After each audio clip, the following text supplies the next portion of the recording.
The opinions expressed by tonight's guest do not represent the opinions or position of Spaced Out Radio, syndicated carriers, or anyone associated with SOR Media. Listener discretion is advised.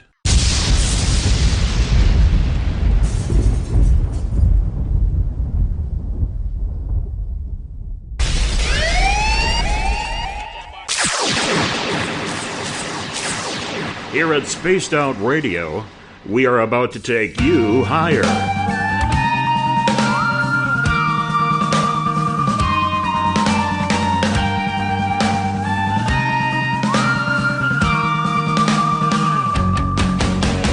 Broadcasting from the Rocky Mountains of Colorado to you listening around the world. This is Spaced Out Sunday with host Tessa Nicole Thomas.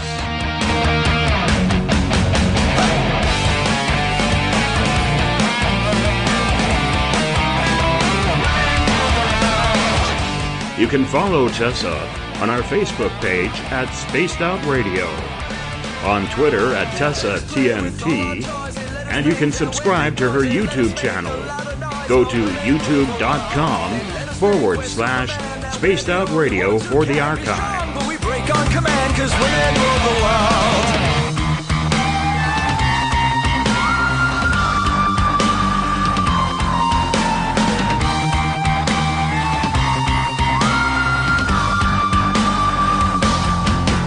Buckle up, space travelers.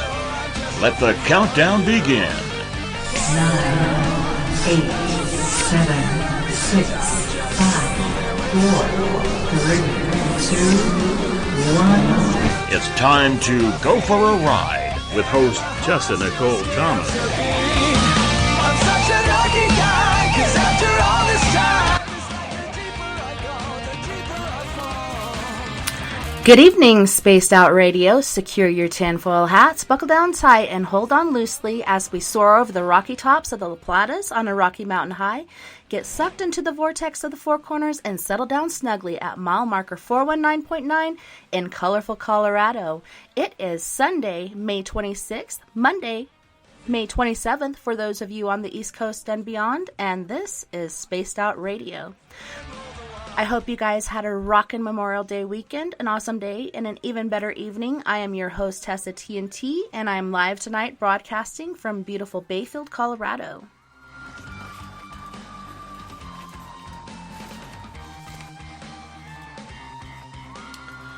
We are 150,000 strong nightly on Spaced Out Radio Network, spacedoutradio.com, Spreaker, Paranormal Radio, TalkStream Live, as well as Deep Talk Radio, which you can find at deeptalkradio.com. We're also on Revolution Radio, UPRN 99.1 FM, WQEE 107.7 FM, UPRN in Louisiana. Revolution Radio, KZVX FM 93.7, TuneIn, KDUN Radio, 10:30 a.m. You guys, don't forget to head to our website, spacedoutradio.com, where you can peruse the Spaced Out Radio store and read the encounter online dealing with everything strange, paranormal, and odd. So tonight I have a treat for all my guys and gals out there. Tonight we will be talking to and getting to know Mr. Richard Case. Challenged alone and dared to be scared, left in alleged haunted locations alone, Richard Case, a.k.a. the Ghost Challenger, is one of the more well-known investigators in the UK and abroad. With over 35 years experience, he started investigations as a teenager and has investigated some of the most notorious places in the world, including the infamous Alcatraz. Richard has been on numerous radio shows, including BBC Radio, featured in books, magazines, and newspapers. Richard lectures around the UK. Richard has done a live performance and presented on stage at Bristol Old Vic for a special Halloween event. He spends time alone in reputedly haunted buildings around the world, which is then broadcast live on social media. He is followed live, bringing awareness to history and raising money and awareness to charity. He specializes in paranormal belief worldwide and approaches it in a skeptical way. He's a member of Society for Psychical Research, the Ghost Club, ASSAP, and he has studied and taken courses in witchcraft history and folklore, often doing talks on these subjects. He is currently studying the psychology of belief and is a member of some top organizations within the paranormal. He is always in talks with production companies and will be on talk radio's Paul Ross show this Halloween. Richard is currently working on a book about his many adventures. Hey, Richard, thank you so much for staying out to hang out with us. Well, good evening, Tessa. Good evening, Colorado. It's lovely to be on. Thank you. Oh, no worries. And we're broadcast everywhere. The show's actually originated from British Columbia, Vancouver, but we have listeners all over the world. So it's so good to have everyone here tonight. Fantastic. Good evening or good morning, world. It's morning here in England at the moment. Are you at 4 a.m. or 5 a.m. at the moment? I'm actually at 5 a.m. at the moment in the morning. So a good cup of coffee, and I'm well prepared. Good. I'm so glad. I was worried about you. I'm like, man, that's so early. Did you stay up to hang out with us, or did you get up early, or how'd that work out for you? Well, I think being a paranormal investigator, we're kind of used to these kind of hours, really. So often, I'm at a haunted building by myself, hanging out the night. So I'm quite used to it. So yeah, I've been waiting to get on the show. So that's fine. Awesome. So I would like to ask you a little bit more about yourself. Is there anything that we didn't cover in your bio that you would like to share with our listeners? No, that was absolutely fine. I mean, you covered everything that, about me. I mean, feel free to ask me any questions and I can elaborate a bit more for you. Definitely. So, when was your first paranormal experience, and how did you first get into the field of paranormal investigation? Yeah, well, it's strange. It started from a childhood, really. My grandfather was very good at telling a nice ghost story. And I can remember staying at my grandfather's home in England in a place called Dorset. And he lived in a house which had this lovely spiral staircase. And he told me a story. He said that my grandmother's ghost had been seen at the top of the spiral staircase. And I can remember as a child going up that spiral staircase and having my hands tightly over my eyes because I thought, good grief, I don't want to see the ghost, as children do. And even though I felt like that, I also felt intrigued by it. And that kind of began the interest. And also my uncle had another home, and he kept the bedroom exactly as it was when my auntie died. And as a child, I always used to see the hairbrushes there, and I could imagine her coming back and combing her hair. So I think I've always had that kind of interest going back to childhood. Did you ever have a personal paranormal experience, or were you going by the story that your grandfather had told you? Yeah, I was going mainly from the story my grandfather told me. I kind of had this, it's a bit strange. When I was very young, I would get this feeling that if I went in certain areas or certain places, I mean, my mum was in hospital for a spell when I was a child, and I stayed with a lovely family. There was no, nothing wrong with the family at all. But there was a particular room in their house I didn't want to go in, and I couldn't explain it. I just had this fear of going to this particular area of the house. And I've often wanted to go back to that house and find out what the history is, or if anything's gone on there, because I've always been like that since a child. Not seeing, but feeling things. Yeah, that's interesting that you're talking about your mother being in the hospital and getting certain feelings. I remember when my father was in the hospital and I would bring my children to visit, especially my 3-year-old would be saying things like, there's a lady reaching out of the wall trying to touch my head. And she'd also mentioned a broken man in a wheelchair that was sitting in this hallway. And people reaching out of the floor trying to grab her feet, and she'd be pulling her feet up. And we're like, what is she doing? But she actually was seeing these things happen. And it's funny how these gifts are kind of passed down genetically. Do you feel like your family is blessed in that way for past I members of think your family? I think there is something in that, because I know my own mother was she was very much into that kind of thing. And my grandfather, with what he talked about as well, and his experiences, I think definitely that there's something in that. And it's also interesting with children, like you say, because I know friends of mine have talked about their children having that little friend that they know, or seeing something, when they're very young, and then when they're older, they lose it. So it's quite interesting, that subject, really, of maybe we have something when we're children, and we lose that gift. Do you feel like maybe a lot of us lose our gifts because we're kind of shut down by adults who are like, no, that's not real, so on and so forth, so it kind of closes that door, but if it's nurtured, it could grow to be something more?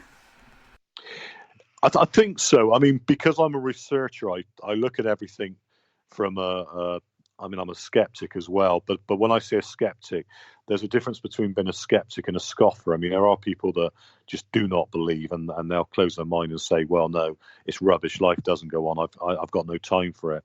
Well, I'm not like that. I'm a skeptic. I look at the psychology behind things and say, well, maybe it's just that when we're young, we're more susceptible to believe in these things. So I look at it that way, in the psychological sense.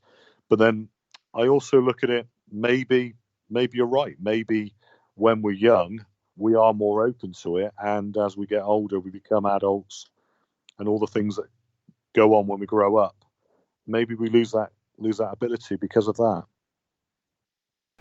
Yeah, and perhaps kids are so open to it because they are so close to the veil, as they have come out of the veil to be a part of this world, and perhaps that's why they're able to see these things. I don't know, there's so many questions that we have that might not ever be answered as far as the paranormal goes.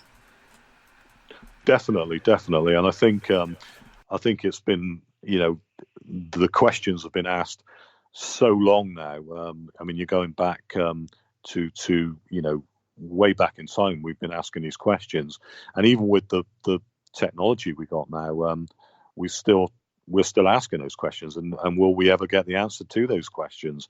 I think there are things that are getting close to finding out things that are interesting, and hopefully, maybe we will get those answers one day. Does your family have any other sort of paranormal lore besides your grandmother brushing her hair or showing up as a spirit in your family house? Is there anything else that was shared down the line to you paranormally? There was a story that my grandfather told me about. He called it the doppelganger. The doppelganger. When we see the double, the ghost. And he told me a story that when he was away from home, he came into the house, he didn't come into the house. The person that was looking after him at the time heard his voice downstairs, and she called to him. He answered her and everything else. And then when she went downstairs, he wasn't there. So that was a very interesting story. So how did you first get into paranormal investigation? I read that you started as a teenager. Did somebody kind of pull you into it? Did you start doing it on your own? How exactly did you first get into the field? Yeah, I think what it is, I think it was just a kind of, I've always had it in me, that interest, that need to know. And it's so difficult to explain where that comes from. There was that interest as a child. And then when I got attracted to the magazines that came out. There was a magazine in the UK called Unexplained. I read the magazine, and it talked about EVP and things like that, and electric voice phenomena, and recordings of people that had once lived, like Winston Churchill. And I thought, well, I'm going to get a tape recorder. I'm going to try that myself. And it really kind of just developed. It was there in me, I think, to just get involved with it. It was always a passion. And it definitely can be somewhat addictive. Like, once you find something, you just want to find more. And like I was saying earlier, there's so many unanswered questions. Did you find anything on your first EVPs that you were trying to record? When I first did the EVPs, funnily enough, I didn't get a lot of. I mean, I had the noise that everyone gets, and everyone gets excited when suddenly they hear, well, we all know of investigators that have recorded something, played it back, and all you get is a kind of noise, and they'll say, well, it's telling you you're going to die, and you're thinking, well, no, it's not saying anything at all. It's just a bit of noise.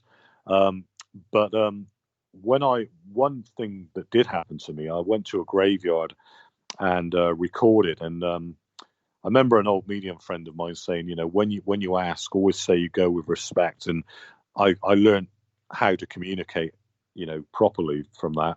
And I went there with this old recorder, and I recorded and said, I come with respect. Played it back, and you could hear the bird songs and everything else. But as I'm saying, I come with respect, there was a voice as clear as I'm saying this to you now, saying, we know.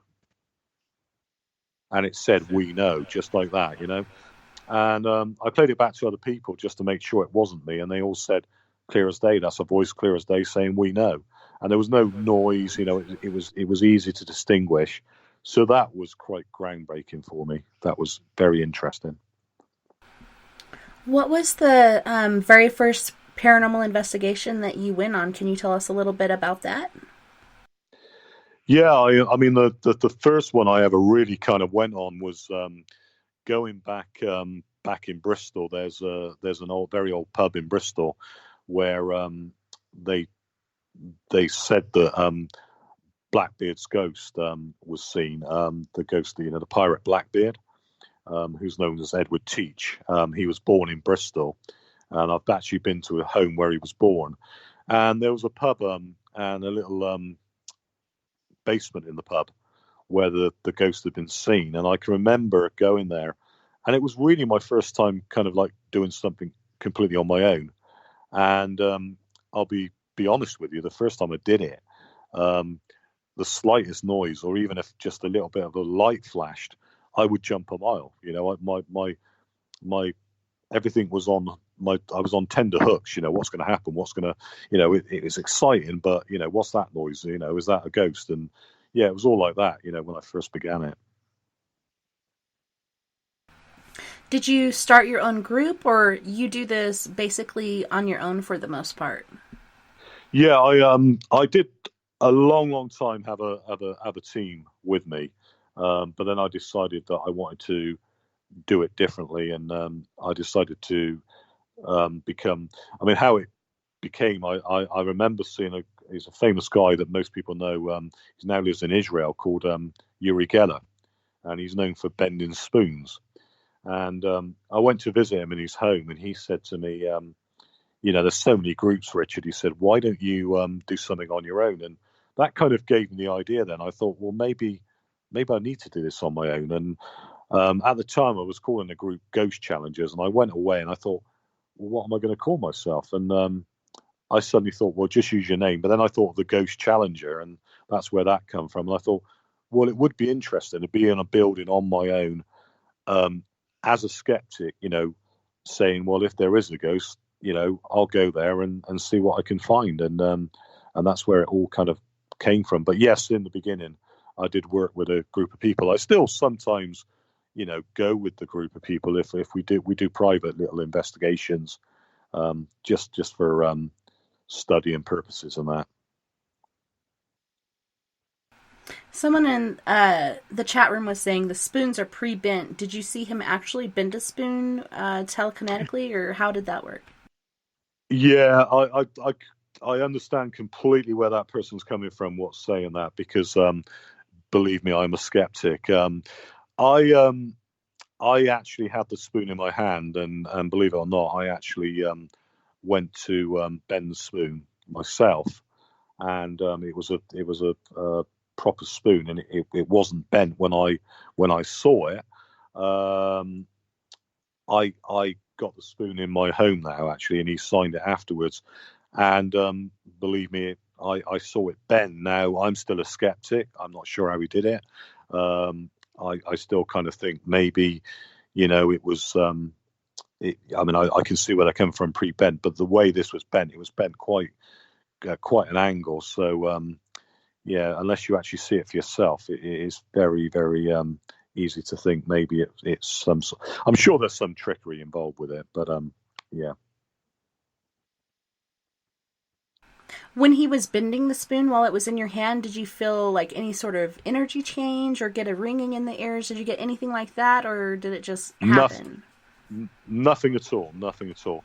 He just held the spoon, put his finger above it, and said bend, and it just appeared to me that the spoon slightly bent, and then there it was, bent from a straight spoon. So yeah, even now I try to think back and think, was I hypnotized in some way, or what happened?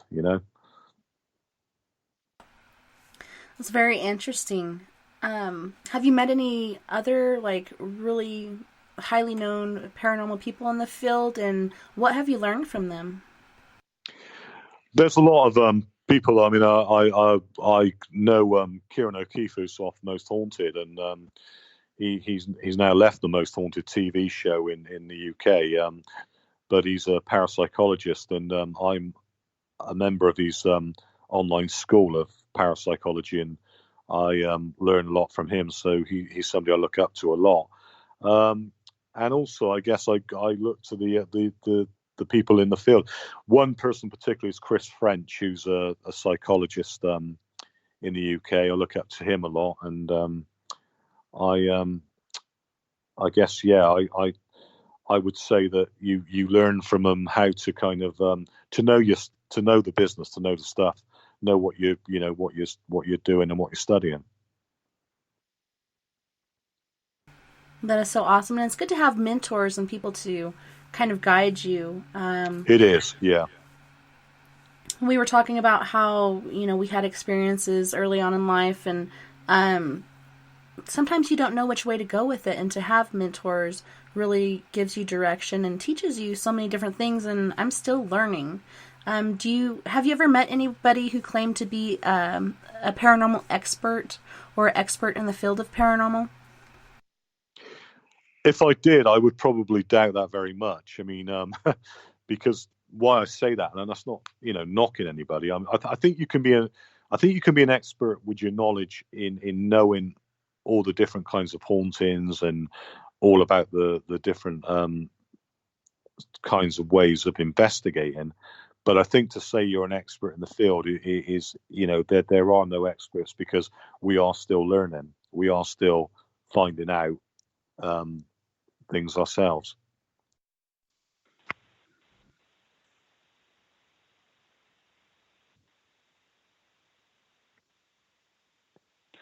You're talking to Robin? Yeah, hi, Robin. So, you said that you went to a graveyard and you got an EVP that said that they know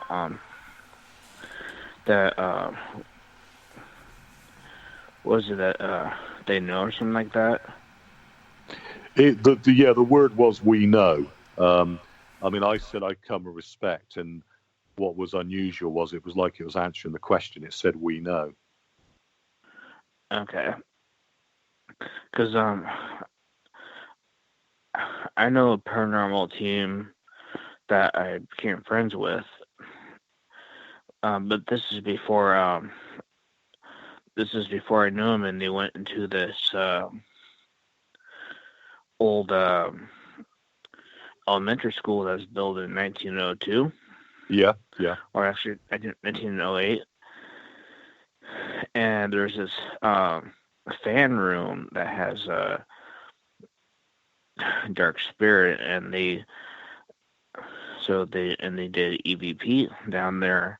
Sure. And they got an EVP down there that said, it came out and said they know.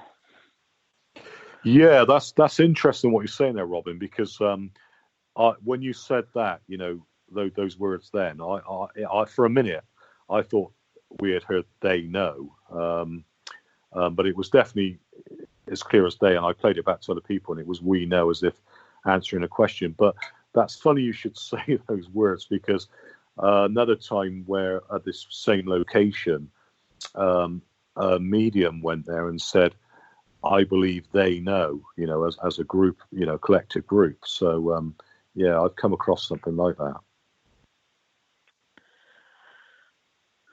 So yeah, that's the reason why I called in. No, it's great, Just- Robin. Yeah. Yeah, just to say that. Yeah, well, thank you. That's interesting. It's we just wish we knew more. I wish you knew what they know. Yeah. Yeah. Well, thanks so much for calling in, Sir Robin. It was Yeah. great to hear from you. Yeah.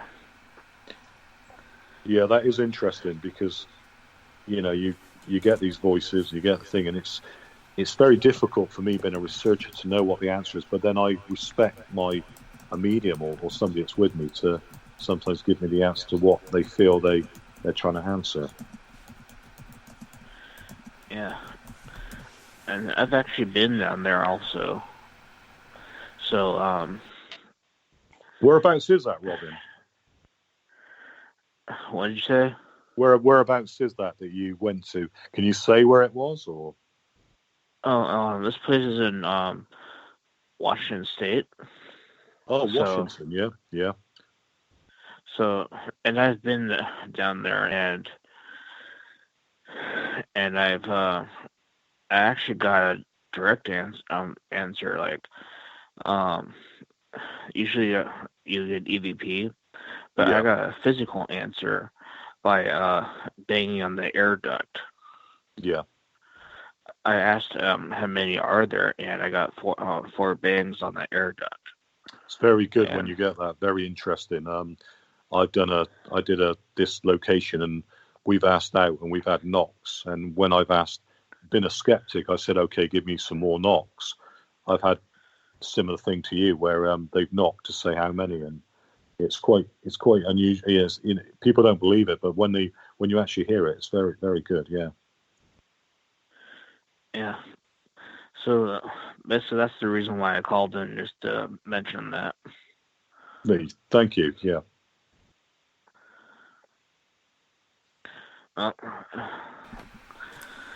Yeah, it's a really awesome experience, and I love gaining all this new knowledge and learning more and gaining all this different evidence that you can on different sites. Sometimes it's really quiet, and sometimes you get hit after hit after hit, and it's just amazing. But thanks so much for sharing your experience, Sir Robin. It was so great to hear from you. Yeah. Yeah. Thank you, Robin. Have a good day. And you. Thank you. Thanks so All right. much. Kat in the Bye. chat room, by Robin, was asking, when the spoon bent, was it in your hand? Did he have any contact with it, or was he away from you? How exactly did that work, Richard? Yeah, he actually he was actually I was holding the spoon, and he had his finger above the spoon, so that's how it worked at the time. I have heard this theory about the spoon already been bent, and I question myself to this day, was it already bent? And I wish I'd brought my own spoon along, which I knew wouldn't be bent, because the mind, we can be tricked so easily, and this is what these tricks are about, and that's no disrespect to Yuri, but you've got to look at everything as a skeptic sometimes, and look at other reasons maybe why it appeared to be bent, or why it was bent, Yeah, somebody else in the chat room had mentioned, I would have brought my own spoon, but, you kind of don't think about that when you're going to a place to meet someone. Let's bring our own spoon, and they provide it to you. Did he have contact with it, or his finger was just above it? His finger was just above it, so yeah. All I can say is when I held the spoon, I'm holding a pen now in front of me, and it was as rigid as a pen, and I even remember sort of like trying to bend the spoon physically with my other hand before he did it, and it was a rigid spoon, so it was quite uncanny, to be honest. Was it somewhat mind-blowing for you? Were you just like, what's going on, or how is this happening? Yeah, it was mind-blowing. I was thinking, was it preheated? Did he have something in his fingers to, all sorts of things went through my mind, because, and he picked up straight away and said, you're very skeptical, Richard. I said, I am, Yuri, that's me. I am a skeptic. But he also did something else, which was interesting. He did this where he got me to draw a picture. Now, drawing is not one of my. Shall I say this? I'm not an excellent drawer, and I drew what is known in England as a cricket. Well, I drew a wine bottle, but it looked more like a cricket bat in England. Right? It was a terrible drawing of a wine bottle, and I remember looking at it and thinking, "This is awful drawing," but never mind. So I said, and he's there with his back to me, and he drew exactly the same, and he put them together, and they both matched. And I don't know how he did that. I thought, did he have an earpiece? Was there a camera behind me? I went for all the skeptical things, but couldn't find any evidence of anything like that. So that again was something that was unusual and a great to experience. It is, and I don't find anything wrong with being skeptical. I believe it's healthy to go into someplace with a skeptical frame of mind and have things happen to open it up. Did you feel any sort of heat on the spoon or anything like that? Like you're saying he could have heated it up, this and that, or did it feel like a cold, normal spoon? Yeah, that's the other thing. It was a cold, normal spoon, and that was the other unusual thing about it. That's so awesome, and what a thing to experience. And I do believe that we all have different amazing gifts, and what a gift to have. I wonder what you could do with that. Did he do anything else besides bending spoons? Did he ever move anything or build upon it, going beyond spoon bending? No, he showed me the famous car, because the car's got all the bent spoons that he's done for various USA presidents and prime ministers and Michael Jackson and all the famous people that he's bent spoons for. So I managed to see the car with all the bent spoons on, and their autographs on it. So that was unique. Super cool. So we were talking earlier about when you go out and you do make money, you donate it to charity. Can you tell us a little bit about the charities you donate to and how you're able to help people through your paranormal investigation? Yeah, one of the charities that I bring awareness to is the Dame Vera Lynn Children with Cerebral Palsy. Now, Dame Vera Lynn was known for singing in the war, We'll Meet Again and the White Cliffs of Dover. And I actually met Dame Vera Lynn, and I went to visit the school for the children with cerebral palsy and the work they do with those children in helping them.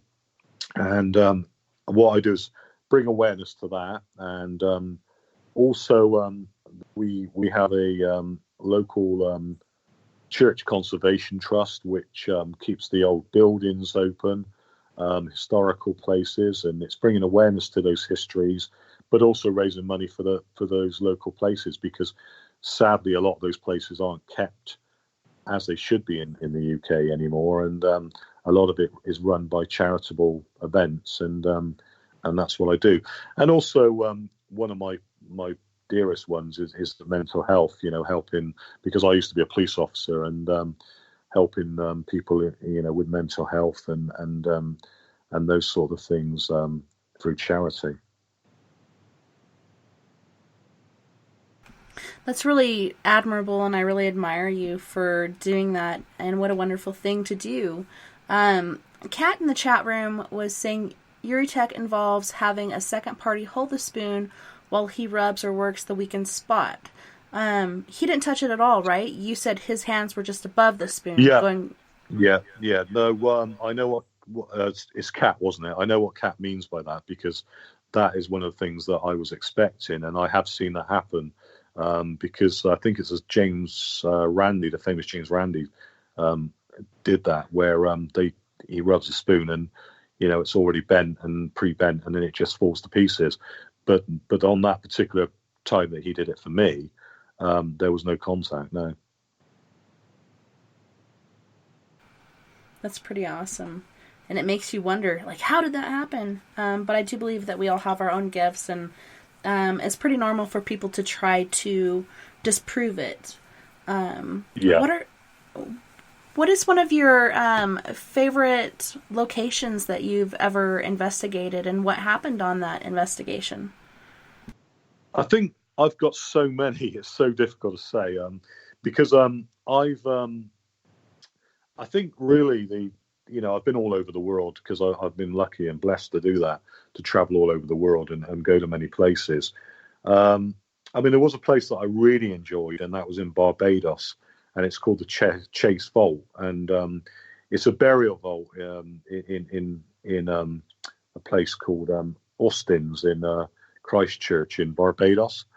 I think I pronounced that right. It's early in the morning, but basically what happened, the coffins were all moved around. They were put in the vault, and when somebody went to open the vault to place more coffins in, all these coffins seemed to be moved around. Now, a lot of people said it's easily earthquakes, environmental reasons. Those things have moved. But the one thing I did was I spent time alone in that vault, and that was quite an eerie, creepy place. But it was quite memorable. Can you tell us a little bit more in detail about that? Kind of paint a picture for us. Yeah, I mean, in Barbados, that's basically it's all I can picture is.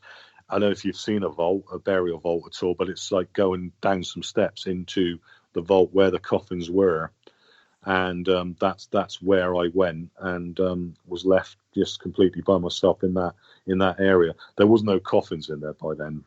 It's now a well-known place people go and visit. So it was just I think really the thought that it was a burial vault and the fact you were left there by yourself. Did you get any sort of feelings or messages or anything while you were down there, or was it really quiet and reverent? It was quiet, reverent, and I think a lot of it's psychological as well, because a lot, and this is why I believe a lot of what we do sometimes can be psychological, because you're going into these areas and you think, right, I'm in a graveyard, in a burial vault, people are buried here, these things have been seen to be moved around when they've been here. Is there some kind of poltergeist activity? So you've got that kind of expectant kind of feeling already. But no, it was very quiet and very, very normal there. Kat in the chat room was going back to the whole hypnosis thing, and she's like, the thing is, the spoon was never there. So there's a thought, but I mean, hypnosis, have you ever voluntarily gone under hypnosis? I've a friend of mine was very easily hypnotized, and I said, okay, try and hypnotize me, and this person couldn't put me under hypnotism, and said that because I'm too skeptical or whatever, they couldn't do that to me. But that's interesting what she said, because I had an experience a while back, and it was basically my father-in-law passed away, and I was naturally upset, like anyone is when he passed away. And I remember he didn't leave a will, so I was kind of like thinking to myself, oh great, his name was Ken. I said, oh Ken, I've got to sort all this out. I wish you were here so we could give me a helping hand to sort everything out. And suddenly my iPhone started ringing, and but I'll get to the point of hypnosis in a minute. Suddenly my iPhone started ringing, and it was ringing the local crematorium, and I thought, wow, that's spooky. So I looked at my phone and thought, is it Siri? And it wasn't Siri. And was it the last number, phoned that I telephoned and that.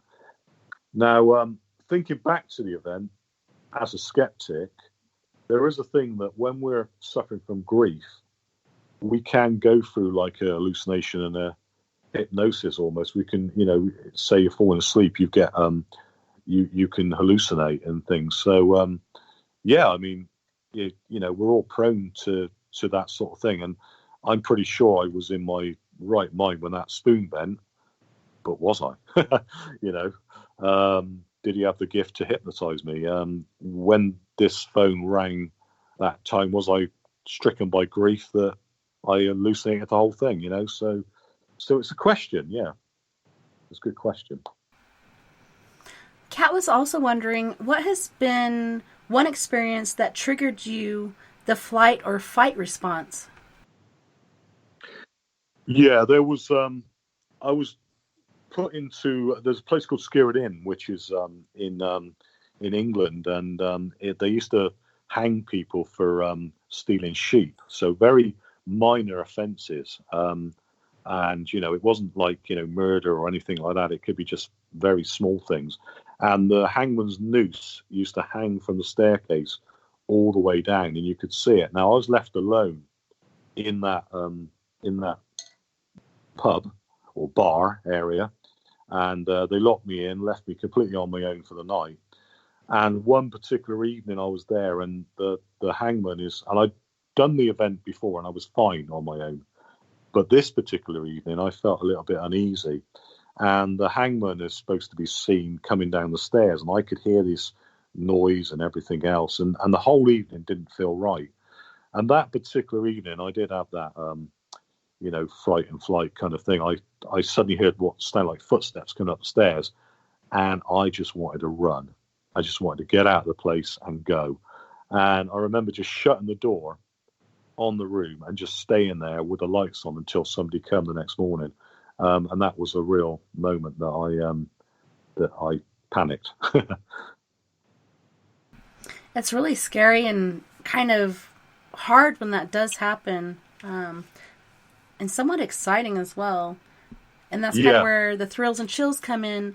And we were talking about that earlier as well. A lot of teams go in just for that, just for the thrills and chills, and they leave a mess for those of us that have to come behind and clean it up. When you go into a place, do you do anything to help it? If it's up to the person that owns it or the property owner or whatnot, or do you just go in to find out what's there, or what exactly is your policy when you go in on an investigation? Well, firstly, it's very important to define what I mean by ghost challenger, because a lot of people get that wrong sometimes. They think because I'm known as the ghost challenger, they think that I go in and I challenge spirit in the wrong way. They think I'd go in there and say, if you're here, come on, do your worst and everything. No, it's not like that. What the name ghost challenger stands for, the fact that I challenge it in a skeptical way to say, well, maybe there isn't a ghost, maybe there is a ghost, and I look at things. So I'll get that on the table first of all. But when I go into a building, I always go with respect, because if we are investigating something like this, then these were people that once lived like you and I. I myself am a researcher, and I always will be. So as far as sending someone to the light or anything like that, that's something that a medium could advise on, and someone that's more spiritually in tune with that, and that's somebody I would get advice from. If I went to a place and it was particularly nasty, then I would turn to my good friend who's a Kim, who's a medium, and get advice from her and see what her take on it was. And if I so yeah, I mean, you got to have an open mind on all those things, and be aware that that if these people once lived, that you need to treat it with respect and that. And I agree with that. Respect is, of the utmost importance when you go into a place. You're basically dealing with a person who was once here, like you were saying before. When you go on an investigation, are there any certain tools that you bring, or do you just use your feelings and your gut instinct? What do you do on an investigation? Yeah, when I go as a solo ghost challenger, it goes back to the old, if you think of the old film, and I can't think what the film's called now, Woman in Black. If you think of the old traditional, go in there with a lantern, been on my own and just experience it. It goes back to that. I don't use any of the modern gadgets they have now. I'm not saying that they don't help. Some do, some don't. I'm a little bit skeptical about K2 meters and all those kind of things, because I know they can go off for just the slightest thing sometimes. PBR was asking, are you Wiccan or anything along those lines? No, I'm not. I have friends that are, and total respect for people that, of the pagan religion and that. But I myself, I'm not. Having said that, though, I did find out going back through my ancestors that my great, I think it is grandfather, one of them was what was known as a cunning man, which is basically connected to witchcraft. Yeah. That's awesome that you were able to find that, because a lot of that Yeah. was so covered up. Yeah. So it was a male member of your family that was into Wiccan or Yeah. into witchcraft? It was a male member of the family, because I found out from my grandfather's side the surname, and went back and found he was born in the same area, and then I just went through ancestry.com and picked it all up from there. So that was quite eye-opening for me. But also good, also awesome as well.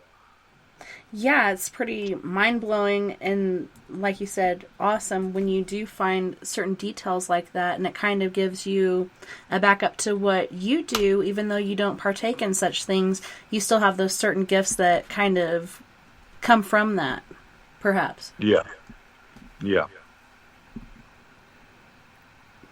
So you said you've investigated all over the world. In the UK, what are some other places you've gone? So, I've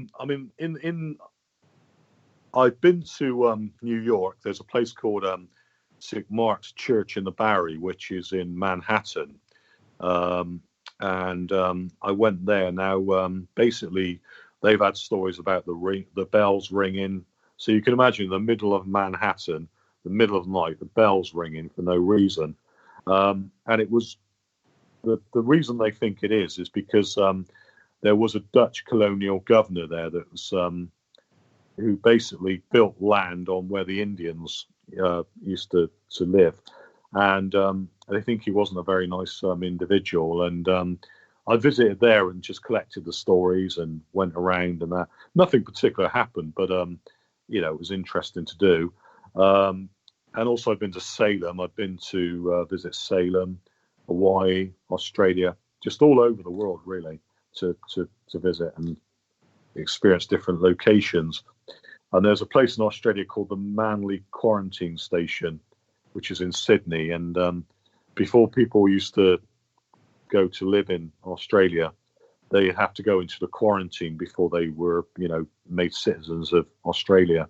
And there's tales of ghosts and all sorts there. And I was lucky to be shown around and left on my own there to experience it. I also read that you had gone to Alcatraz. Did you have any major experiences there paranormally?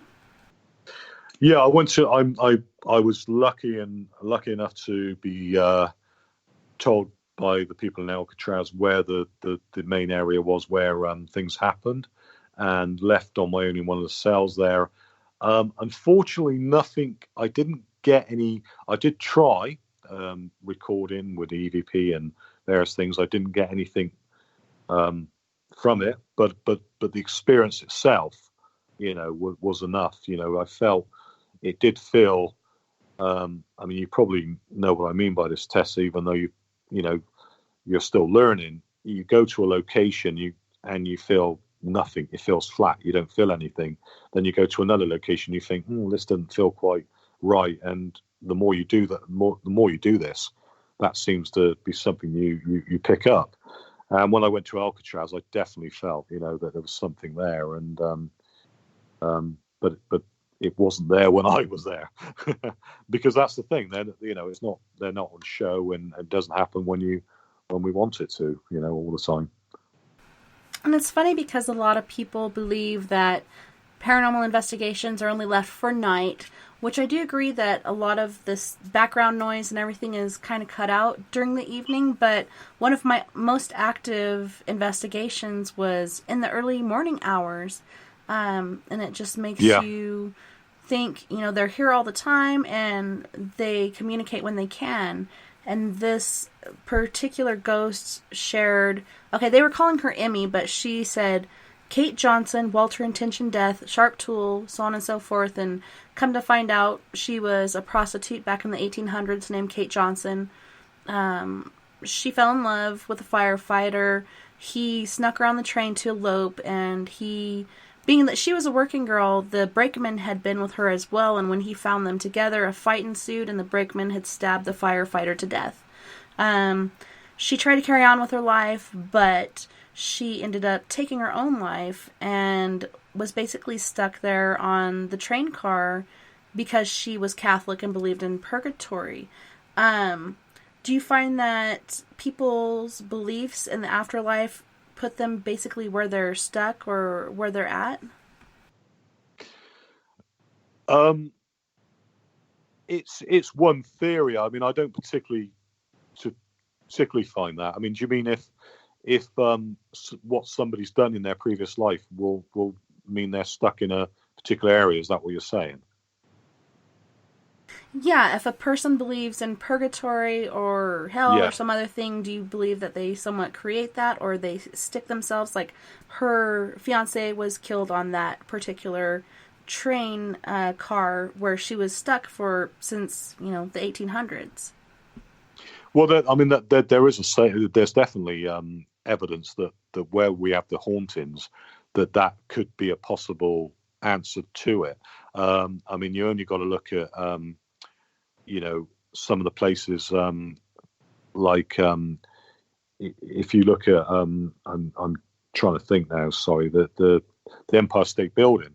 There was a lady that jumped from the Empire State Building, committed suicide, and it's been said that her ghost has been seen there ever since, and it's to do with an affair that went wrong. And when I went to the Empire State Building, no one actually has seen her recently, so there's no recent experience. But I mean, if something means something to someone, I believe that possibly will be the reason. I mean, because often people say to me, I go to graveyards, I go looking for ghosts. And I say to people, well, hang on a minute. I said, the last place I want to be is where I was buried. If I was going to come back as a ghost, I want to be at the local pub or somewhere a bit more exciting, I don't want to be where my body is, But one of the churches I do means a lot to the particular family because it was a church that belonged to the rich family next door. So there's every reason that they would be there because the emotions, the feelings, the things that happen in their lives, that church meant a lot to them. So yeah, there are things I believe that can mean that those places are particularly haunted. Yeah, and my kids get scared a lot, and I'm like, hey, we're all going to be ghosts someday. I had a friend who had like 5 heart attacks, and he said he never had any afterlife experiences. It was just dark and boring, and nothing ever happened. So I think he's somewhat of a skeptic as well. But my thought on that is perhaps it wasn't his time, so he either didn't experience anything or he was left to not remember anything that he had experienced. So like we were talking earlier about experts in the field, I think there are a lot of people that are really educated and have had a lot of experiences, but in this field I think it's impossible basically to be an expert. What are your thoughts on that? Yeah, I agree. I think it is difficult to be a real expert and know the answers because, we have a lot of faith in people that have the gift of mediumship, and they seem to be, because they can communicate in that way to those that are passed on. They probably do have a lot of the answers. So if anyone's going to be an expert, particularly on that, it would be somebody that can communicate to the dead if they indeed can, because you still look at that in a skeptical way. But I think when you're saying about the friend not having experiences and things like that, I think the difficulty is that my own wife, I mean, she's very much a skeptic, but she's completely doesn't believe at all. Now, she heard that voice we know as clear as day as I did, and she still said, well, I heard it, but I don't believe it's a ghost, So there's going to always be those that will just completely say, or experience things, but say, no, it's impossible. When you die, you die. I'm not going to believe this, And they could see, clock come off the mantelpiece and suddenly float across the room, and they still wouldn't believe, So yeah, it's quite interesting with people, and even though I'm a skeptic, and I still wonder if there's life after death, and I've had experiences, and I still can just about say, well, maybe it was this, maybe it was that, but more and more it's getting more difficult with what we do to think, well, there must be something going on there. Yeah, and during my years of experiencing things and then investigating and finding things, I find comfort in the fact that there is something beyond this life than just being in a dark hole, being eaten by bugs and worms. And I think somehow that death is actually the beginning of another realm, because I feel like we're spiritual beings having a human experience. And someone had asked, are you a spiritual person? I am... I'm on the fence at the moment with that one, because I'm still looking at the science and everything else behind it. But I was brought up in a very religious family, and I know what people that claim to be Christian or claim to be devout this, devout that, how sometimes, unfortunately, they can be very hypocritical with religion. You only got to look back to religion and what it did to the poor women years ago, persecuted the witches. It wasn't very Christian what they did. They hung them or burnt them and things like that. So I would say that if I was ever going to choose a religion, I would be more spiritual than I would be anything else, because I believe that religion can sometimes be the downfall of people. Organized religion is not always very spiritual. Yeah, I mean, I'm still looking for the answers. I'm still wondering if everything goes on. I'm hoping it does. I think like anyone, like you said, we don't want to think that we're all going to be eaten by worms and that's the end. We all want our loved ones to go on. We all want to know there's something, and that's what we're all looking at for answers to find out. Well, on that note, we have to go to our first break, so you guys don't go anywhere. We'll be right back right after these messages. Looking for nighttime adventure? Old school radio that delves into everything out of the norm? Then check us out at Spaced Out Radio. This is Dave Scott. Every Monday through Friday, starting at 9 p.m. Pacific, midnight Eastern, we're going to take you on a wild ride ranging from conspiracies to true crime and every ghost, alien, and Sasquatch story in between. We're always live, and we're always interactive with you. So join us at spacedoutradio.com, where together, we own the night. Hey, guess what? You can now get your brand new Spaced Out Radio swag at spacedoutradio.com. We've brought the store back with all new items for you to pick out and pick up for yourself, your family, or friends. T-shirts, hoodies, hats, we got it all. All you have to do is head to our website and click on Store. Choose what you want and it's shipped to you. The Spaced Out Radio store is right there for you.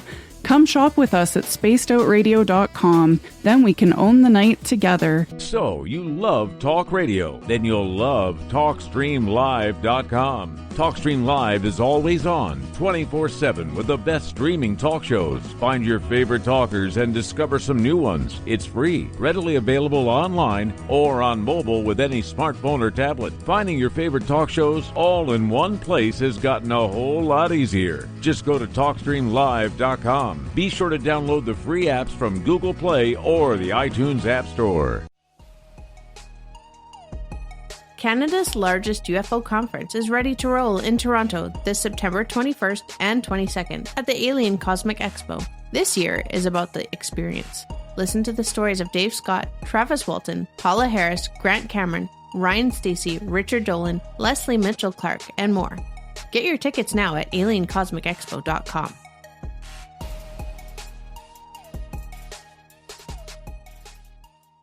Coming soon to our website, spacedoutradio.com, is the SOR Space Travelers Club. For just $5 a month, you can get into a private area on our site where you can hang with other listeners in our chat room, post in our forum, and check out a bunch of exclusive content and store that won't be found anywhere else, including a nightly after-show party with Dave.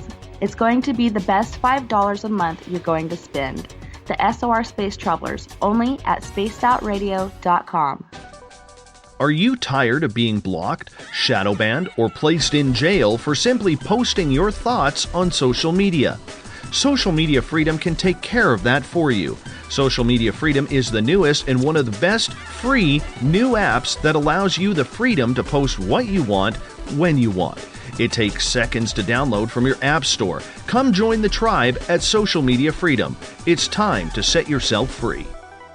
Visit purpleplates.com today. For over 40 years, the Purple Energy Plates have been delivering amazing results for their many customers. Inspired by the great genius Nikola Tesla, the harmony, healing, and energetic effects of the plates have proven over and over to be beneficial and often miraculous to thousands of customers. Check their site for daily specials and choose from their many energy products. You won't be sorry. Visit them today at purpleplates.com. If you're heading to Vancouver, make sure you stop by the official bar of Spaced Out Radio, the Moose Vancouver. It's the place to party in YVR. At the corner of Nelson and Granville, the Moose Vancouver is always up to speed with a kitchen staff that serves great food. All food on the menu, $6.95 to $8.95. There's a reason the Moose Vancouver is recognized as one of the hottest spots on the West Coast. Get your horns up for the Moose Vancouver. Come get spooked at the 4th Annual Forest Moon Paracon in Cedar-Woolley, Washington, Saturday, September 28th. UFOs, ghosts, aliens, Bigfoot. Speakers include Mike Morin and Jason Jordan, R. Keith Andrews, and Dave Scott from Spaced Out Radio, and so much more. There will be workshops and a VIP roundtable. Get early bird tickets now at fmparacon.com. A timepiece is a reflection of who you are, and what better way to show off the real you than with an Escape watch. Escape is a lifestyle brand accessorizing your days and nights. Choose to escape and create the life of discovery that you deserve. Dream, play, unite with your own personalized Escape watch. Head to escapewatches.com. There is no time like the present to enjoy your escape. Use promo code SMF2017 for your 20% discount today. Every night on Spaced Out Radio, we have places for you to hang out. Hi, this is Carl. Join our SOR Space Travelers group on Facebook for live chat. On Twitter, using hashtag Spaced Out Radio, you can also join us in our Spreaker chat room. Check us out on Instagram at Dave Scott SOR. All of our archives are free on YouTube at Spaced Out Radio. By the way, I'll be watching you at your window until you do. Bye! Hello, this is your guitar man, Ron Bumblefoot Thal, and I have to tell you, I love the response I get for Little Brother is Watching from Spaced Out Radio fans. It's amazing how music can inspire and make people think deeper about what's going on in the supernatural world. You can head over to my website, bumblefoot.com, to check out my music, my guitar workshops, my touring, even check out some of the hot sauces that I'm working on. And make sure you keep on listening, because with Spaced Out Radio, you know Little Brother is watching. Looking for a place to advertise at a very reasonable cost? Look no further than Spaced Out Radio. SpacedOutRadio.com has an advertising tab that you can click to check out our daily, weekly, and monthly packages to play on the radio, or our website including social media. From commercial spots to banners, we have it all. Check out our competitive pricing today.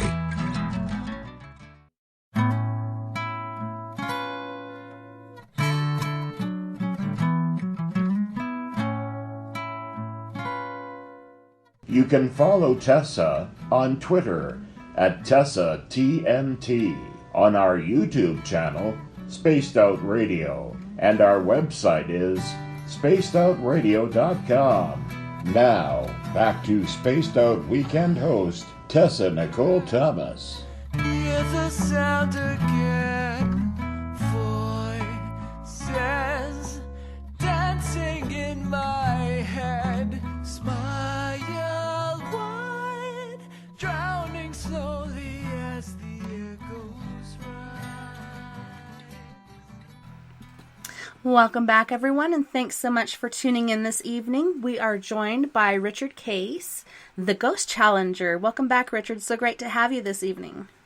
Yeah, thank you, and great to be back. Thanks. Or for you this morning.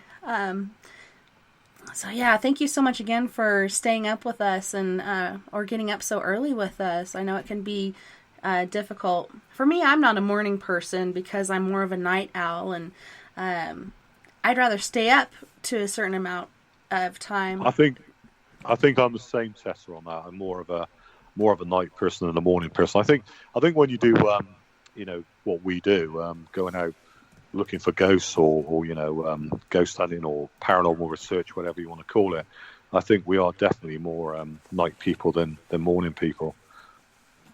For sure. So, Ghost Challenger, how did you come up with that name? Well, like I said, it was when I met Uri Geller that he said about being solo, and because I'd already had a team before, and I had named them Ghost Challengers because I used it for challenging if there really are ghosts, or is it just in our minds? And that's where that name come from. And then when I did it on my own, I thought the Ghost Challenger, just doing it myself. So Ghost Challenger really is challenging, going to a place and saying, is this really a ghost, or is it just something that can be explained? Because often, people will say to you, I've got a place that's haunted, and you'll go there and it's far from haunted. And that's where it's very difficult then, because in a kind way, you've got to tell the person, well, best will in the world, I don't think this place has got, I think I can explain it. I'll give you an example. There was a church where people were saying that they were seeing the silhouettes of children appearing at a certain time in the window. And everyone was highly convinced that was the haunting of that church. And it was only when I went there to visit with a skeptical mind, but putting my skeptical mind aside and been open-minded, I looked, and every time the silhouettes come up, I noticed it was the tombstones outside. And as it lit up, I noticed that in the far distance there was a house, and its light went on at the same time. So bang goes the ghost children in the window. You can explain what it is, and when I challenge, I say, I'll go there and look at things and see if there really is a ghost or if there really is a haunting, and just go with that healthy skeptical mind. Yeah, and it's very good to go in skeptical. Do you ever do your homework before you go in, or do you want to go in without any information and see what you find and then follow up to see if your information that you found is accurate? How exactly do you go about an investigation as far as that? Both ways. I do it both ways. Sometimes I'll go there. I don't want to know nothing about what's gone on in the place and find out for myself. Other times, what I tend to do, there's a place that I'm doing at the moment, and I'm doing this on a regular basis, and that's where I do take people with me, because it's not really the Ghost Challenge is more of a unique thing for people to watch. They can watch me live on my own and raise money for events and things like that. But when I do what I call a more serious investigation, when I'm out with people, then we'll stay at a location and we can be there for years investigating that location. And there will come a point where we will do some research on the building to see if it matches up with what we're finding. Yeah, that's the way I like to do it. I like to go in cold and then find out if the information I found is accurate, and it's kind of like a boost when you do find, hey, we got it. Sometimes you do, and sometimes they're really quiet and they don't even want to communicate. They just want you to go on and make you think it's not haunted, or perhaps it's not, because not every place is haunted. PBR is asking, will Richard stay overnight at Hell House? Yeah, I would if because I've been over the States, and I would love to do it. Yeah, definitely love to do it. I'd love to, I want to do the Waverley Asylum as well over, so all those places. Yeah, if someone wants to accommodate, I would certainly do it. Yeah, that would be awesome. And Waverley, I think, is on everybody's list of places to go, as well as Alcatraz. I didn't get to go. A friend of mine did, and I house sat for her, and she brought me back this really cool t-shirt or sweatshirt hoodie, and people are like, hey, you got to go there? And I'm like, no, not yet, but it's on my bucket list. There's so many places I'd love to go, but I'm kind of stuck here. There's so many things to do here and so many people asking for help. Do you have people reach out to you for help for personal cases? I do occasionally. I tend to be very careful going into people's homes because sometimes you can do more harm than good because, it depends on the person. I mean, obviously you've got to be very careful the clientele when you deal with homes because, being an ex-police officer, I know that some people sometimes call out for help not for the right reasons, shall I say, sometimes because they're lonely, sometimes they may have mental health problems. So you've got to be very careful what you deal with and how you deal with things. So, but I will go to places sometimes and investigate, in homes. And I have found that a few times it's people are lonely and they kind of dredge up things that they want to put out there for people to come and help them when there actually isn't anything going on there. Have you had a lot of those cases? Or for me, it's been very few, but there are people out there that are like that. How many of those have you had?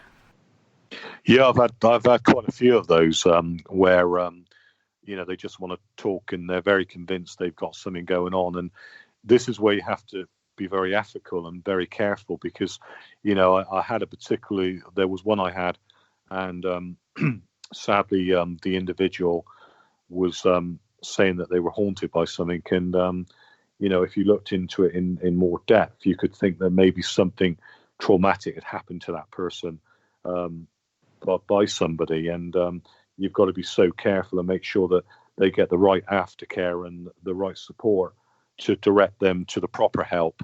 It may not be a ghost. It may be some psychological need they got. And it's funny because there are some people out there and you give them advice on how to help the situation. One case I had, this girl, her husband was being attacked. She had been attacked. Different things were happening around her house. And we felt like it stemmed from past trauma she had had in her life. And she was actually causing these things to happen. We asked her to go and get some psychological help as far as seeing a psychologist and getting past these things in her past in order to get rid of this entity that had basically formed in her home and was attacking mostly her husband but occasionally herself. Have you found that people do cause their own paranormal trauma in their houses? Most definitely, and this is where it goes to the psychology of sometimes the belief. It's a little bit like if somebody says to you, I'm going to put, one of the things about voodooism, voodoo, is that, people, a lot of the problems sometimes can be the belief that somebody's put a curse on you. There may not be a curse. Nobody may never put a curse, and there may be no truth in that a curse could do anything. But it's that belief in something that can cause the problems. I know that when sometimes people are a bit loathed about people won't touch the Ouija board and they're frightened of the Ouija board. And, I still, as a skeptic and think in a scientific way, I think maybe a lot of the Ouija board's down to ideomotor, that you're actually moving the glass yourself, and there's nothing to fear from it. Not that I would, just say to somebody, just get a Ouija board and mess around with it. I'm just saying that I think that it can be explained by that. But a lot of people then think, well, I'm going to go off and I've just used that, and if I fall down and hurt my leg, it's because I've just done that, when they probably would have just fallen down and hurt their leg anyway. Right. They try to make it something other than what it is. Yeah. Have you ever used a Ouija board? Have you had experience with that? I've done it in a very controlled way. I've done it with people, and I've done it to, because sometimes I teach investigators and I teach them about the fact that, you know, a lot of the time that when you move a glass around on a board, it's actually you that you're actually doing it without being aware of it. And to prove the point, I've actually blindfolded them, and when they've actually done it again, nothing's made any sense. So that's kind of clarified that. But you know, I don't tend to bother with those things, no, because you know, to me, it's going back to the old parlor tricks and the old ways. So no, not a lot of the time, no. That's very interesting that you did that with the blindfolds. I'd never thought of doing that. I was raised basically LDS from the age of 7 on, and you know, they were totally against D&D and playing with the Ouija board, so on and so forth. And then when I joined the military, we were locked down for Hurricane Bonnie, and I believe it was 98. And we had been passing this Ouija board back and forth from the female MRP to the male MRP and so on and so forth. And the girls got on there one night and were playing on it, and it was from this guy, Private Black, who had actually gotten killed during exercises. And so we kind of inherited his board, and they're like, hey, you want to get on here? And I watched for a little while, and then I got on there and I was like, can I talk to my mom? And it told me no. And I was like, well, you know, forget you, I'm going to go take a shower. And then when I came back out, everybody was gone, but the Ouija board was on my rack. And so I started to use it, and it just went off really, really fast. And I believe it was my mom coming through. She said all my siblings' names, my dad's name, tell them I'm okay, everything's okay. And then she told me different things about the afterlife. She could be where she wanted, when she wanted, and she could, you know, basically fly or, you know, go places she'd never been. Yeah. So that was very interesting and awesome to me. And then I was excited and told my dad about it the next day, and he's like, you know, that could have been something else coming through trying to trick you. Another thing I learned that night, you're not supposed to use it by yourself. A few girls from my platoon had come up and were trying to get my attention, and I didn't hear a word they were saying. But they were eventually able to get me off of it and tell me what had happened. But it was a pretty interesting experience, the first and last time I'd ever used a Ouija board. But it was a very interesting experience for me. Yeah, I think that's the thing. I mean, you know, because then there's another side to the. There's so many different roads you can go with the paranormal, because there are people that believe in demons and believe in, you know, that side of things. There are people that believe in, you know, bad things that can come up from messing around with Ouija boards. And, you know, I'll have mediums that say, no, you don't do this, you don't do that. So it's good to have an overall picture of everything, because, you know, if you think about it, I guess really, we don't know. You know, we don't know the answer to a lot of things. So. And another thing you were saying about it's the person moving it. One of my first tools that I ever used doing the paranormal was dowsing rods. My granny had taught me to use dowsing as a kid, but with like a hickory stick or whatnot to try to find water. Let's say about 5 years ago, I went to Vegas, and it was my first time encountering copper dowsing rods. And the energy that came through those was so amazing. Like, it was making me shake, and it felt very heavy at times. And I was getting really amazing different information from it. You can get letters, numbers, locations as far as it directing you. Have you used anything like that as far as old tools? My one of my uncle's brother, when I was a child, he used the old sticks, the hickory sticks, to find water, and he was a dowser, and he showed me, and I can remember that, you know, holding the sticks and getting the same feeling you got, very heavy and, you know, almost vibrating near things, and I couldn't explain it.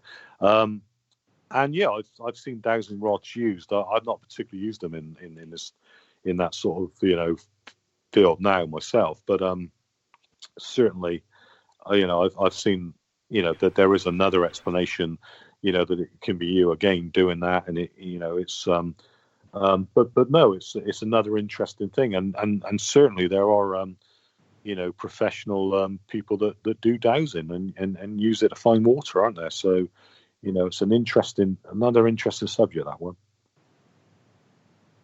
It definitely is, and I looked it up on Google, and man, you can find anything you want on Google or YouTube or whatnot, but they were saying that it wasn't you, but it was kind of like psychic ticks that you're getting through your body to receive these answers.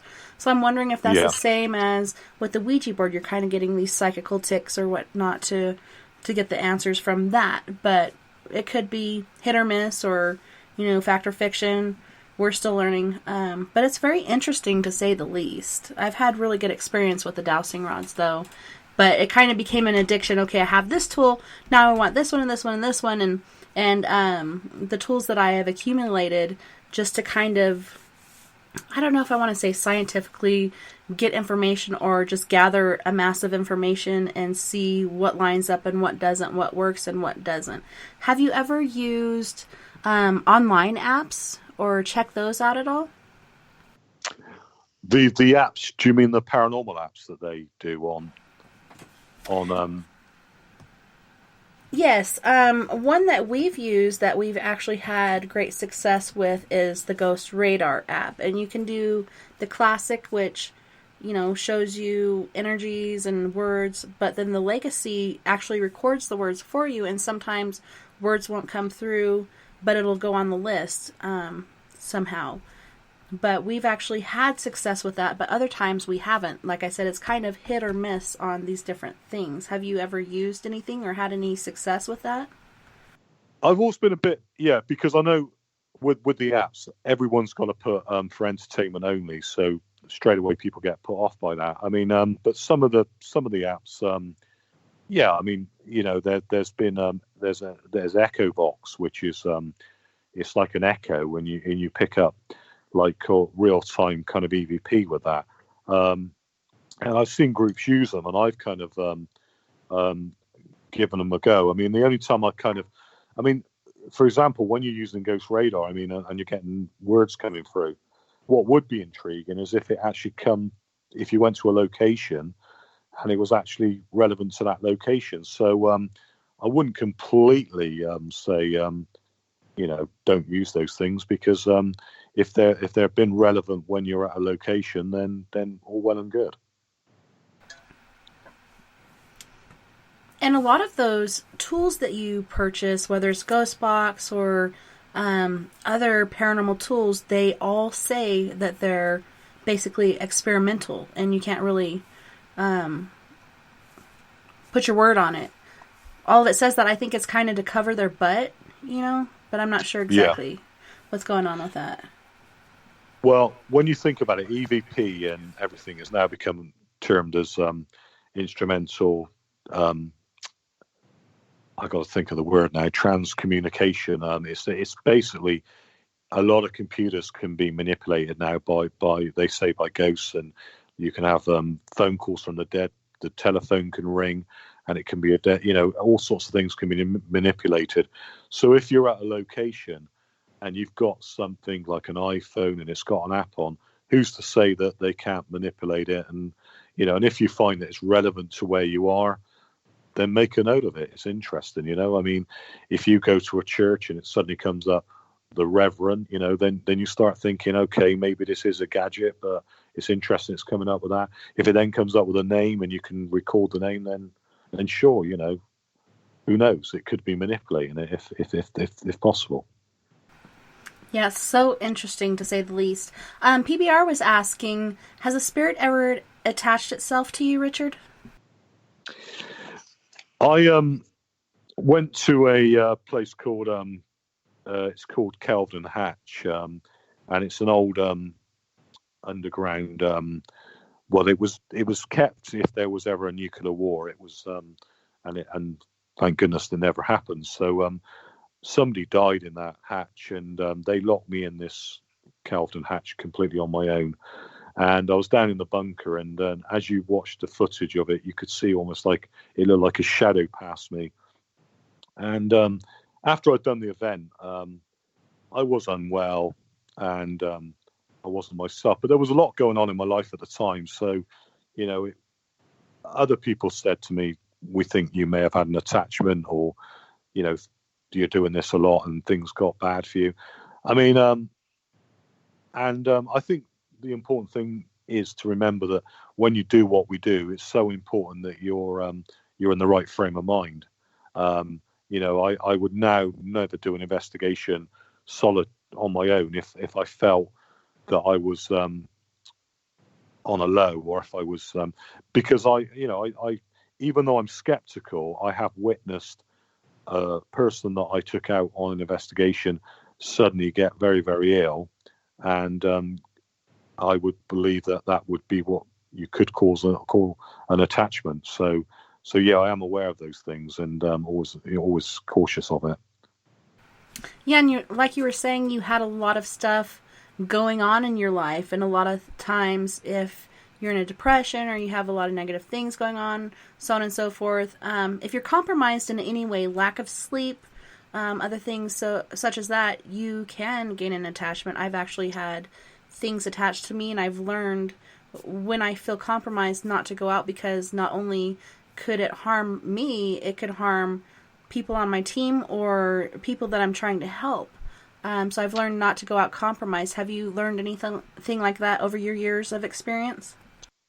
Yeah, I went. There was a place I went, and somebody was. A no is people taking alcohol and drugs and things like that, because there is a saying that sometimes if you got a particular individual, I believe, I personally don't believe that it's demons and things like that. I believe that if you do get anything that comes back and haunts, that they are as they were in life, and if you get a nasty individual in life, there'll be a nasty individual when they cross over. And I believe that when somebody maybe is on a low and maybe heavily intoxicated, and it's not the place for them to be at a event when you're doing an event, because I have seen somebody like that taken very ill, and it's almost as if the medium said that they felt like whatever was there was because that person had alcohol in them, which we weren't aware of. It tried to attach itself to that person. Yeah, and it's funny because they call hard alcohol spirits, and it makes you wonder, why do they call it that? Because perhaps when you drink it, things can actually attach to you easier or even take over your body.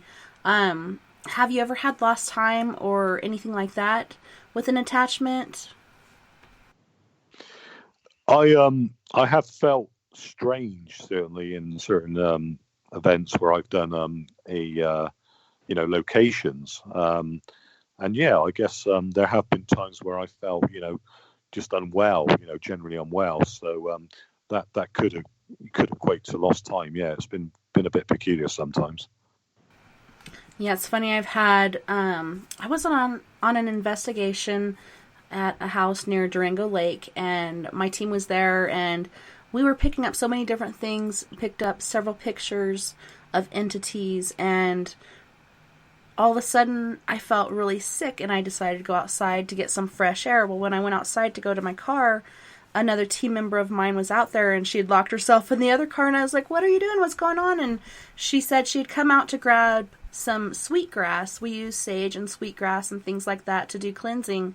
And she said when she had gone out there to get that, there was a very large, tall, dark entity out there that had kind of rushed her, trying to attack her, and she basically locked herself in the car. So she got out and she started cleansing herself and then cleansed another member, and I was like, "Will you please cleanse me, because I feel like I'm going to throw up all over the place right now." And she did, and as soon as she did it, that feeling subsided. So I felt like something was trying to take hold at that moment. I've had another instance, and this is where I learned not to go out compromised or by myself.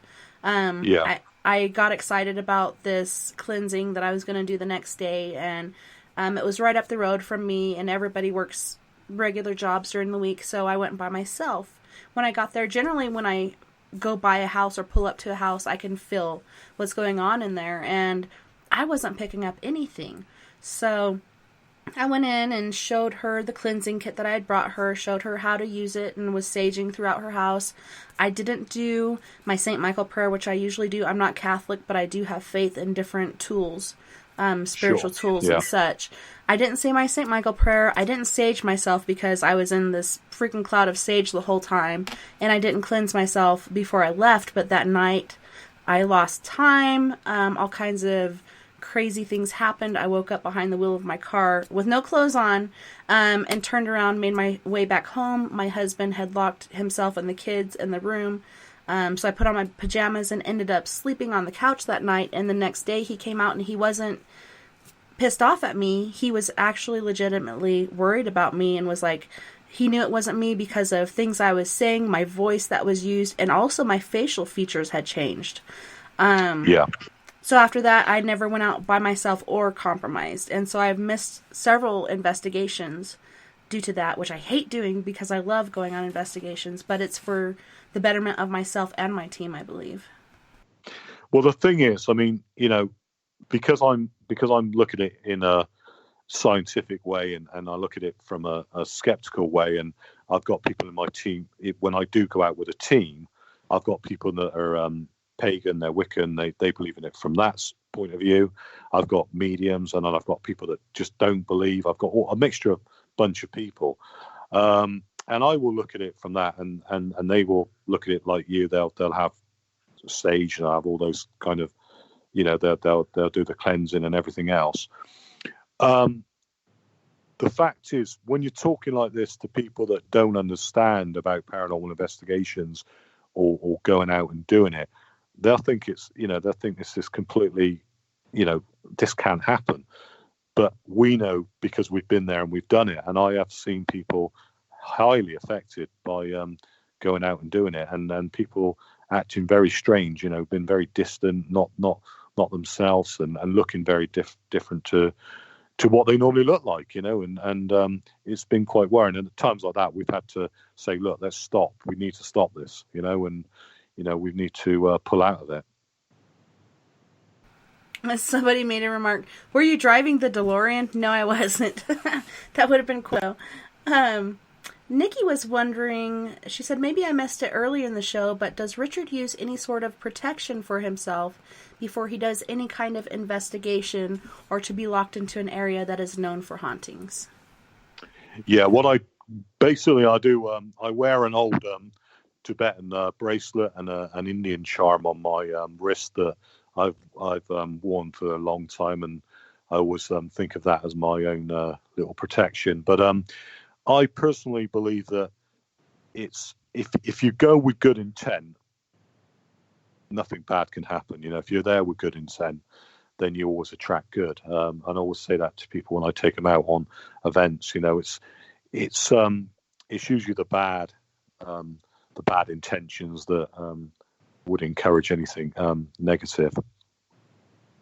Yeah, and it was funny because this place I went to was basically in the backyard of a Catholic church, and it was hiding. Like I said before, I didn't sense anything, I didn't feel anything, but I was carrying a tourmaline stone in my pocket and wearing a cross around my neck, which I had procured doing not a paranormal investigation, but a regular investigation, because that's another business we have, is security and private investigation. And we were staying in this hotel, and there was this dark entity trying to attack me all night. The very next day, my husband and I went to this pawn shop. I picked up a pure silver cross. He picked up a bunch of like swords that came in a pack. And I was like, wow, why did you buy that for? And then he told me his experience, and I told him mine, and it's funny that we were both in that frame of mind, like, we need protection. He thought of swords, I thought of the cross, you know? Yeah. So it's funny the different things that people use for protection. But as soon as I took that tourmaline off my body that day, that's when it kind of basically jumped in about 30 minutes later. And this is why I think it's so important that you go with the right frame of mind as well, because like we said, you know, if you go there, you're tired, if you're not in the right frame of mind, or if you've got a lot of problems going on in your life, you know, you're going to be susceptible to, you know, if it's really true that they can attack or attach themselves, then that's when these things are going to happen. Yeah, it's like you kind of put it out of your mind or have a different frame of mind. You're not in the mindset to be there and to do the work you need to because lack of sleep, or like you were saying, we've had people come on our tours who have been drinking. You don't realize it until you get close to them, and then you can smell the beer or alcohol on them, and then you're like, wow, this person shouldn't be here. And it seems like it makes things go really haywire when you have somebody along like that. Have you noticed that when you have had somebody there that's been drinking or on drugs? Most definitely. Yeah, most definitely. Can you tell us I'm sorry, can you tell us a little bit more about that?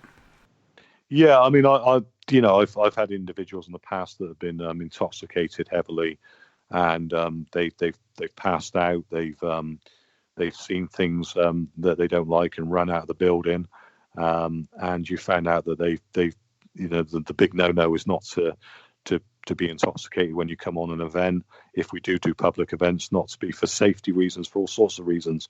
Best will in the world, you'll then find that if you do have guests, someone may not toe the line, and you've had examples where they've not towed the line, where they've been taken ill quite easily into the investigation, or they've seen things that more than other people, and it's it's been quite worrying. You've had to bring things to a halt. And the funny thing was, the person that we had, generally we don't take people with us, but we do World's Largest Ghost Hunt every year, which lands in September, generally the end of the month. And they ask you to bring people in from the outside to join you for certain parts of your investigation. And this lady, I'd known her previously, and she's spiritually inclined, has some psychical abilities and whatnot. So I was really surprised when she was the one that showed up that had alcohol on her breath. And I was like, wow, this lady should know this already. You shouldn't show up compromised. You shouldn't be drinking or doing drugs or whatnot, because it can cause problems not only for her, but for the people around her. And it was a very disruptive experience for all of us, really. Not that she did anything out of line, but the spirits were not really happy with what was going on. I think often what you find as well is when you get people like that, you then wonder if they've taken that as a little bit of Dutch courage to actually go along to a haunted location. And they've already got that fear before they go of going, and they need that, as almost a kind of to give them the strength to go. Yeah, a little liquid courage. Yeah. I can see that for karaoke, not really for ghost hunting, but I see where you're coming from. Yeah. I was just really surprised because she had experience in the past, and then she showed up like that, and so we've locked our things down. We're planning on doing live ghost hunts this year, but you have to have them fill out a form to relinquish yourself from any sort of injury or whatnot that may happen to them, as well as letting them know that they can't come in while they are drinking or on drugs or whatnot. Do you have any sort of form for people that come into your things? What do you have going on with that? Yeah, if I do events and there's people coming and guests, then we have liability, like you say, a liability form, and we have strict rules and guidelines: no alcohol, no no drugs, illegal drugs, because obviously medical may be needed, and also if they got medical problems, just to kind of make us aware for emergencies and all the usual things that that you should do when you're doing any organised event. And when you brought that up, it reminded me, our team also carries, when we go out on investigation, we each have an envelope with a medical form in it with any allergies or anything that we may have in case one of us is found unconscious and we need to call 911. We know what this person's allergies are and what they may need. Do you do that as well to kind of cover yourself and protect yourself? Very important. You need to know, obviously people, it's up to people what they give you, but if you say to them, look, if we're taking you out, if we're taking a group out, certainly you have responsibility. If you're taking strangers out, you have responsibility. But with your own team, if you have a team, then it's, you do say to them, look, it's very important you tell me, because, if somebody's diabetic, and some people are diabetic, they suddenly can be taken very, very ill with it. So there's all sorts of, very important to have that. Yeah, it's just another form of protection, You never know what's Yeah. going to happen. If you're going to fall through a rickety floor or down the stairs or be pushed or whatnot, you never know. So it's good to have that, because you may know a person, but you might not remember their certain allergies or their blood type or whatever you might need in the rush of the moment. Well, I guess the funny thing is the kind of places we investigate are not always the safest places, are they? I mean, you can go into an old building where the floorboards are about to collapse, and we don't tend to, as people that go out looking for ghosts, we don't tend to go into places that are made for the general public. That's so true. There's so many awesome places we've got to investigate. What is the main investigation that you've gone on that is at the peak of your memory? What was your favorite investigation that you've taken part in, and can you kind of paint a picture of that for us? I think, the one of my favorites is going to be, well, I guess really it's this church that I've done, which is near an old manor house. It's a secret location because what they don't want is a load of people suddenly turning up there. So I've always kept it quiet, and I've raised a lot of money for that church. But why this place is a favourite of mine is, and I'll tell you a story about this. I went there, I did loan challenges there, but I also took a team there because I kept going back there because so many weird things happened. And there was one particular evening I'm there and I'm with an investigator, and she kept saying to me, I'm getting the name Mary. And I said, well, this is unusual. It's not like you to suddenly get a name. You're not a medium. But it's interesting. And she said, yeah, I just keep getting the name Mary. So we sat down and we started to do a seance. And suddenly I heard a voice out in the graveyard. So I go look out the window, and I saw this silhouette of an old gentleman out in the graveyard. And I say, are you okay? And this is where it's freaky. He said, I'm looking for my grave. Now, you can imagine how freaky that is. It's about 3 a.m. in the morning, and you've got this old man out in the graveyard saying he's looking for his grave. So she looks at me, and I said, okay, well, we might be investigators, but I'm not sure I want to go out and ask him now. So we both laughed about it. But what next door there was a house that we used to use the toilets in, and it was for people that, shall we say, that have got dementia, Alzheimer's, mentally challenged people, and we used to do the toilets there. So my immediate thing is the guy's come from there, bit unusual he's saying he's looking for his grave, but that's where he's come from. He's come out of the house at night, and we need to take him back. So I go out inside and I see him, and he's got this oil painting in his hat under his arm. And as I'm walking him back to the house, I say to him, can I just ask what the oil painting is? And he says, yeah, it's the Virgin Mary. And I feel a shiver go down me because the woman had been saying the name Mary all the time. Yeah. So that was freaky that he said that. But as I walked him back to the house, we normally use the toilets in that house in the early hours of the morning. The nurse opens the door and he goes in. And she said, do you want to use the toilets? And we said, no, that's okay. And as she shut the door, I said to the woman, I said, but did you notice? I said, he went up the stairs and she hardly acknowledged him. I mean, if that was me and it was my care home, I would be like, what's he doing out this time of night? There'd be a real concern.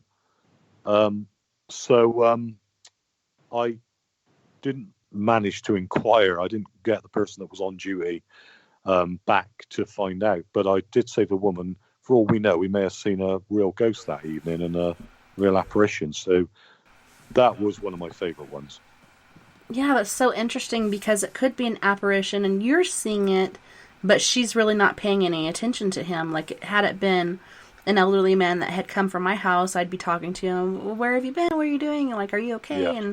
And try to kind of take care of him while you're there, but she kind of didn't pay him any mind, so it makes you wonder, are you ever going to go back and find out, was there really a man that came in that night?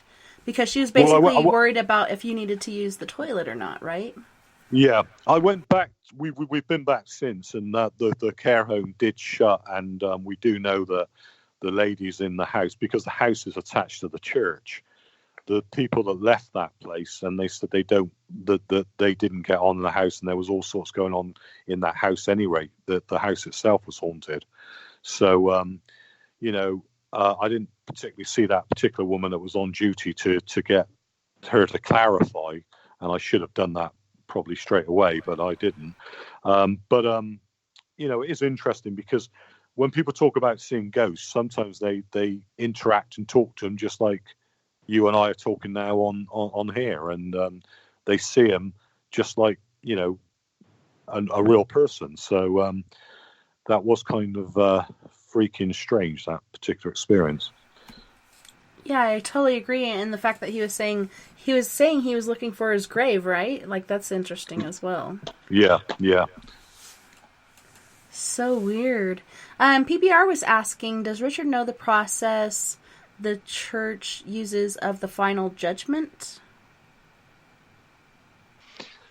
No, I'm not too sure what he means by that. Yeah, me neither. Again, he said, No. does Richard know the process church of the final judgment? I'm not sure either, really, if they even really have a hand in that. Ron was wondering how many times... Oh, he's talking about aliens. Do you have any experience with aliens? When I was a child, my mum, I was very small, and I saw something go over our house, and thinking back, I don't know what it was, but suddenly all the lights flickered in the home, and I can remember joking to my mum and saying, I think a UFO's just gone over the house. And my mum freaked out about it, because my mum was quite, that's the way my mum was. No, I've not had any real experience of it. I mean, some people do say that, they aren't ghosts and they are aliens. So that's another interesting phenomena.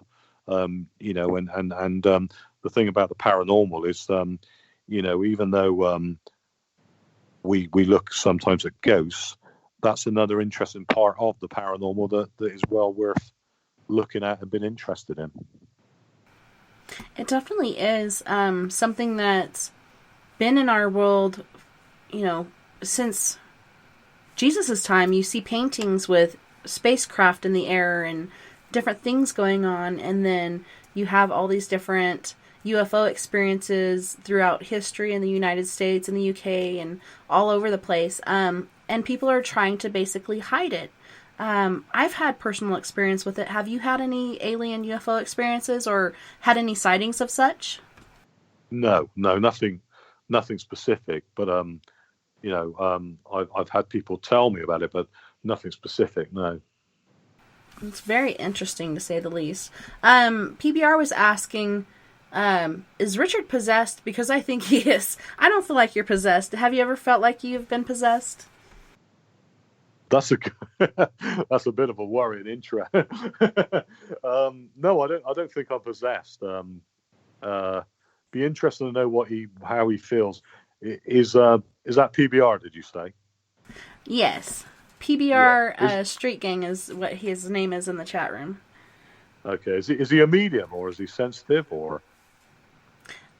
Not so far as I know. I just recently met him in the chat room a couple weeks ago, so I'm not sure what his experiences are and such. I haven't gotten that far into PBR, but that's pretty funny that he said that.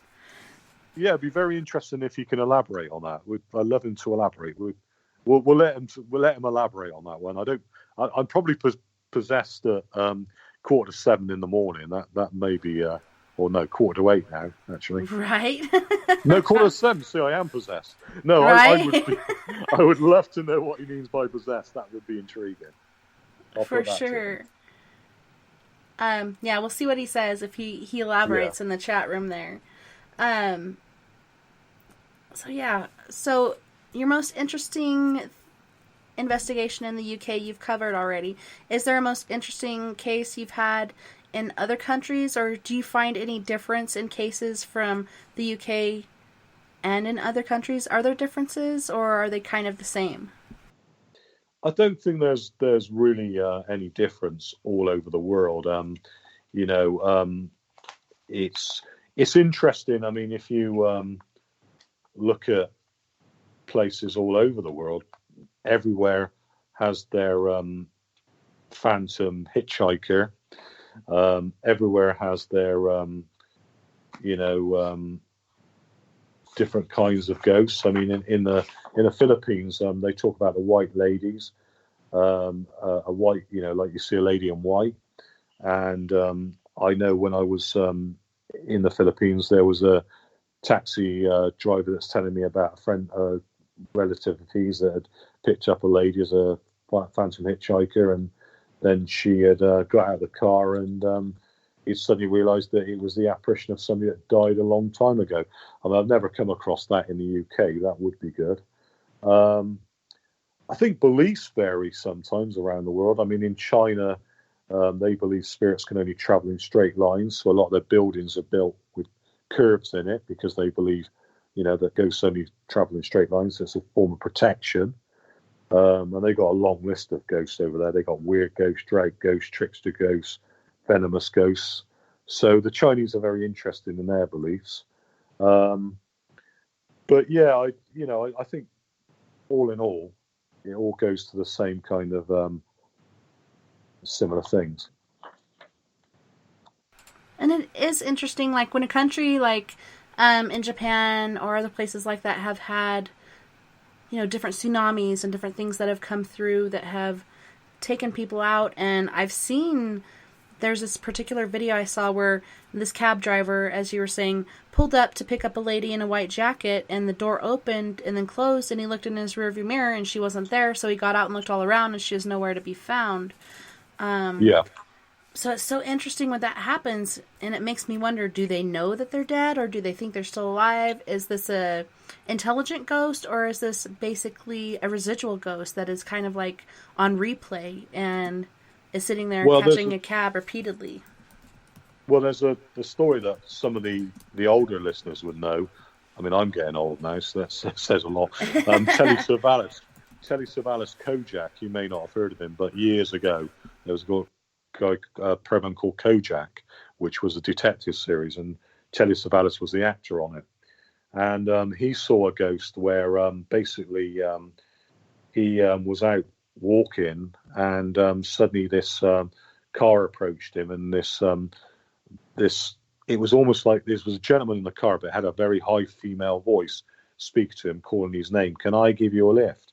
And he got in the car, and the bloke suddenly told his name and all that, and took him to where he had to go. And when he got back home, he thought, I'll ring up the person to thank him for that lift. And he rang up and he spoke to the wife of the person that allegedly had given him a lift. And she said, are you trying to wind me up? And he said, no, I just want to say, well, he died months ago. And he said, oh dear. And he had a shiver because he realized that he had just taken a lift by a ghost. And he said, I'm very sorry to hear that. And she, for some reason, he asked how he had passed on. And it had been that he'd took a revolver and shot himself in the voice box. So the fact that the voice was high-pitched and different voice as well. And that was interacting with him. So did that ghost know it was dead? It's questions that we all ask and wonder. And, there are some that they say do know they're dead, and come back for reasons and all that. And he had actually taken his own life? Yeah. Wow.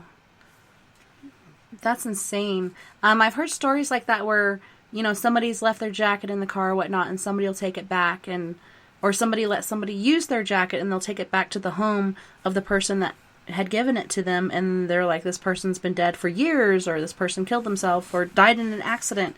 It's so intriguing and amazing when that happens. And how are you able to get this physical article from this spiritual being? It's intriguing to say the least. Definitely is. I mean, they call it apports. I mean, things that suddenly appear out of nowhere that appear from the spirit realm or wherever, and suddenly this object appears, and it can be an altered location, and something from the past suddenly appears. So, yeah, very interesting stories. I've not witnessed it myself, but I'd love to obviously witness something like that. Well, we've got a couple minutes till our second break. Time's just flying by. But I'm wondering, have you ever captured anything on video or photograph that looks like a physical being but was never really there? Yeah, we a video we had a long time ago. We're trying to find the video, believe it or not, in a location, and it looks like a little boy walking past the video recorder. And we had it ages ago, and my friend is going through all the discs that we've got to try and find it. And believe it or not, he can't find it at the moment. So, but we did see it when we were going through the recordings, and that was interesting. It was like the head of a child, passing the camera. That's so awesome. We have an entity at the railroad station where Kate is, and like I said before, they were calling Kate Emmy, but the little girl's name is actually Emmy, and they've captured pictures of her. I'll send to you after the show. Yeah, fantastic. But a lot of people think that child entities are really demons because children shouldn't be stuck here. They should be taken to heaven, but we all have unfinished business, whether this child is looking for its parents or its siblings or whatnot. Perhaps it's here for a reason like that and not really a demonic entity. Yeah. What are your thoughts on child ghosts? I think that's possible. I think, children, sadly, many years ago died very, very young, and it could well be that they're looking for their parents. They're not joining their parents. So, it could be just that simple thing, or a child, they died at a very young age. They've not had their childhood.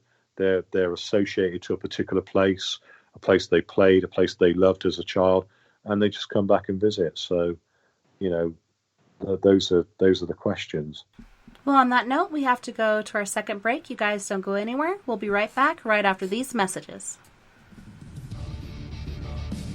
Come get spooked at the 4th Annual Forest Moon Paracon in Cedar-Woolley, Washington, Saturday, September 28th. UFOs, ghosts, aliens, Bigfoot. Speakers include Mike Morin and Jason Jordan, R. Keith Andrews, and Dave Scott from Spaced Out Radio, and so much more. There will be workshops and a VIP roundtable. Get early bird tickets now at fmparacon.com. Coming up this September 21st and 22nd, all UFO eyes will be focused on Toronto for the 4th Annual Alien Cosmic Expo. Come listen to some of the biggest names and experiencers in ufology: Travis Walton, Paul Hellyer, Richard Dolan, Paula Harris, Grant Cameron, Randy Kramer, and Spaced Out Radio's own Dave Scott. Tickets are on sale now at aliencosmicexpo.com. Heading to Vancouver and looking for a night on the town? The Moose Vancouver is the bar that never stops rocking until 2 a.m. every night. The Moose has great food with everything on the menu from $6.95 to $8.95. Fantastic, vibrant staff and rock and roll that will bring you back to when the music was real, the hair was long, and the guitars were rocking. Get your party on at the Moose Vancouver, the official party bar of Spaced Out Radio. Get your horns up with me on Spaced Out Radio. This is Ron Bumblefoot Thal. Come tune in to SOR where you can hear me rock out with Little Brother Is Watching, the official theme song of Spaced Out Radio. And then come on over to bumblefoot.com where you can find out about my tour schedule, my music, and everything else. Bumblefoot.com keeps you up to date on what I'm doing and the best way to stay in touch with my music and music camps. Sign up for my newsletter at bumblefoot.com and remember, Little Brother Is Watching. Come get spooked at the 4th Annual Forest Moon Paracon in Cedar-Woolley, Washington, Saturday, September 28th. UFOs, ghosts, aliens, Bigfoot. Speakers include Mike Morin and Jason Jordan, R. Keith Andrews, and Dave Scott from Spaced Out Radio, and so much more. There will be workshops and a VIP roundtable. Get early bird tickets now at fmparacon.com.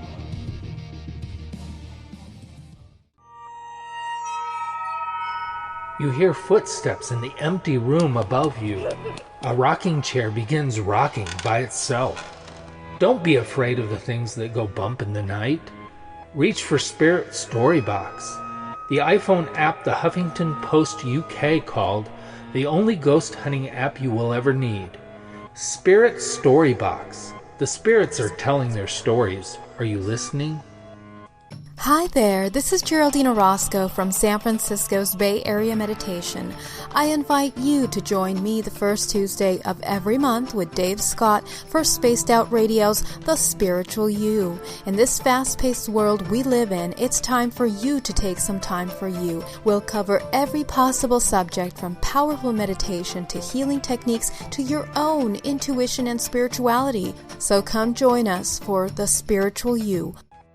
The freedom to post what you want, when you want. That's the social media freedom you need.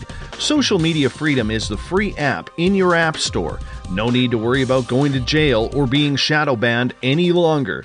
It's the freedom to say what you feel. The freedom to know Big Brother isn't watching. It's the way social media is supposed to be. Social Media Freedom. It's time to set yourself free. Download from your app store today. Come hang out with Spaced Out Radio, where we own the night. This is Carl. You can follow Dave on Twitter at Spaced Out Radio, and during the show, use the hashtag Spaced Out Radio to chat with us live. On Instagram, at Dave Scott SOR. On Facebook, give our page a like, Spaced Out Radio Show. SOR archives are free on YouTube at Spaced Out Radio. Come join us, or I will come join you. See you at your window. Are you intrigued by Paranormal Talk Radio? You'll love the new Paranormal Radio app from TalkStream Live. You'll find a great selection of talk shows covering UFOs, ghosts, strange phenomena, and much more. Download the Paranormal Radio app now and start listening to the very best in paranormal talk entertainment, including the network you're listening to right now. The Paranormal Radio app, free in Google Play and the iOS App Store. We are getting ready to relaunch the SOR Space Travelers Club at spacedoutradio.com. For $5 a month, you can join us for a plethora of features found nowhere else. Hang out in a private chat room during the show and after party. You can check out some exclusive content and a store specifically for you, as well as a private listener forum where you can post your thoughts, stories, and pictures. The SOR Space Travelers Club, coming soon to spacedoutradio.com. Find your escape where time has no limits. It's about living today and cherishing the heritage of yesterday. A spirit of adventure for what is new, with the nostalgia of the past. Your timepiece is a reflection of who you are. Life surrounded by beauty from the world around us to the soul within. EscapeWatches.com. There is no time like the present to enjoy your escape. Use promo code SMF2017 for your 20% discount today. Are you interested in advertising on Spaced Out Radio? Head to our website at spacedoutradio.com and click on our advertising tab. There, you will find an assortment of ways you can get your product out there with us, from radio commercials to banners and social media. Have a product you like our hosts to endorse? We can do that too. Visit spacedoutradio.com for more details. Hi there, this is Dave Scott from Spaced Out Radio, and I want you to come on a nightly journey. Starting at 9 p.m. Pacific, midnight Eastern, every Monday through Friday, you can come hang out with me and the other space travelers. We have it all from Carl the Alien bouncing on by to those misfit gnomes causing havoc. It's 3 hours of fun and entertainment on those topics the mainstream really doesn't want to touch. Come get all paranormal with us at spacedoutradio.com, and together, my friends, along with our resident guitar god Bumblefoot, we own the night.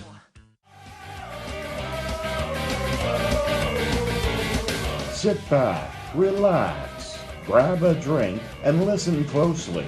Spaced Out Radio continues through the weekend. From the mile-high mountains of Colorado to you, listening around the world, this is Spaced Out Weekend with Tessa Nicole Thomas.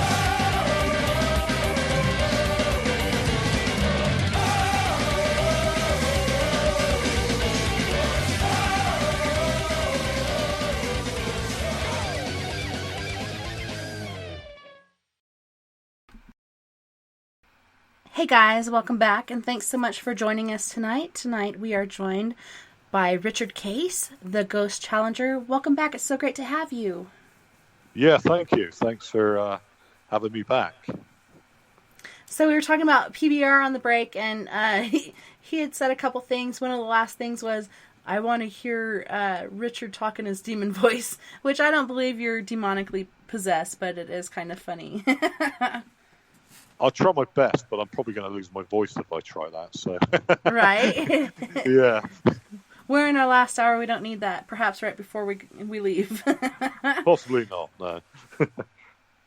So you were saying that you were on the police force. Over there in the UK, is that considered a bobby, or is that in England, or what is that considered in the UK? What is the name of that? It's considered a bobby. It's we wear the funny shaped helmets over here, and we carry little sticks, batons they're called. And I know a friend of mine who was in the New York police used to find that quite amusing, because obviously you have guns over there, and he used to joke with me and say, you carry a little truncheon. I said, well, it's not quite like that now. We don't have the wooden truncheons anymore. We do have metal batons, but yeah, we that's what we're known as bobbies in the UK. Have you, during your time on the police force, did you ever have any unexplainable or paranormal experiences doing that job? I did myself, but I know colleagues that did. There is a story of a girl that's seen around this lake area. That's her apparition has been seen on a certain date, and I know that some guys that were in a police patrol car claimed to have seen her, and they said it was almost like a hologram of the girl, and I'll never forget what they saw. So I do know of police officers that have had strange experiences, definitely. Can you tell us a little bit about those paranormal experiences on the police force, not experienced by you, but by your colleagues? Yeah, I mean, like the girl by the lake, that was seen by police officers, and the other things would be that there's an area where sadly someone was murdered, and the police used to patrol around that area, and they said that they'd seen someone or something appear and then disappear in that area. So yeah, I mean, it has been, talked about in the police that there's been strange things. I guess that's the same in the USA. I guess other officers have seen things as well. Yeah, I've heard a few, and even police force getting calls from a certain location and going there to investigate, and nobody's there, and nobody's been there for years. Yeah, we have one prime one. It's a location that I did not so long ago, and years ago, what happened was the police had what we call a 999 call. I think it's 911 over in the States, but they had a 999 call, and they had a voice on but they didn't have a voice. It was just from this room in this building. And when the police went there, they called the manager out. He said, well, there can't be anyone there. There's no one in that building. And it was in an old soap factory where there was a fire years ago. But the fire was a long time before this 999 call was made. And it was from the room where the fire was. And they had a call, and there was no one in the building. So that was another strange experience. And you were talking earlier about phone calls from the dead. And I actually read online not too long ago that there's a person out there that is trying to manufacture these phones and supposedly has had great luck with using this certain paranormal phone that can talk to the other side. Have you heard anything about that? I know there's a guy called Cal Cooper that's written a book on telephone calls from the dead. And I know that, I think there is a guy that's trying to use something to speak. I've heard of Eamon Van Harris, who's from Most Haunted team. He's trying to perfect things to communicate with the dead. I haven't really heard about a telephone. That was something that was done a long time ago, I think I've heard, but not recently. I haven't heard of that with the telephone, no. Yeah, and back when they were first coming out with the phone, supposedly they had a spirit phone as well. Yeah. Are you privy to that as well? Yeah, there was that was right back in the beginning of time. I'm trying to think who it was now that I think it was Edison and people like that. They try to have a spirit phone and telephone calls from the dead. I mean, it's been happening for years. There's been stories of it and history of it, and people saying that they've had a phone call from someone ringing them up, and they've answered the phone and spoken on the phone, and then when they've put the phone down, they've heard maybe 2 days later that person died at that right moment. It's a little bit like crisis apparitions, where people see. I know a friend of mine who sadly lost his son, and somebody said, "You couldn't have lost your son that time because I saw him outside your house. It was a bit strange. He was looking up at your window outside the house." And they call that like a crisis apparition just before, when someone passes, just before they die, almost like a farewell. And that's what's happened with these telephone calls. That is so awesome. And I've heard people talking about their family members calling them as well. And sometimes they'll get a voice, but for the most part, it's from a number of that person that they know, and it's just quiet on the other end, and it'll happen repeatedly until a day or so after. Yeah. But it's so interesting to hear those. I wished for that when my dad passed. I wish he'd call me. I accidentally called him a few times and didn't realize until I got the voicemail, oh yeah, he's not there anymore. And it's hard to really, lock onto that or take it into your life that this person is actually gone. But it is so amazing. I think that goes back to my experience with when my father-in-law died. I mean, I know I said that may have been me hallucinating, but I'm sure to this day that I was very, very much awake when that happened. And it was the early hours of the morning. And I remember just saying to him, "I need your help." And my iPhone started ringing, and it was ringing the local, crematorium. And it was a sort of joke my father-in-law would have with me. "Well, I'm not here now. You'll have to call the crematorium," because he joked about things. And I felt that was almost like a sign from him, because I couldn't explain it. And it wasn't Siri, and I didn't have that number on my phone. And it was just very strange that it called that number. Indeed, it is.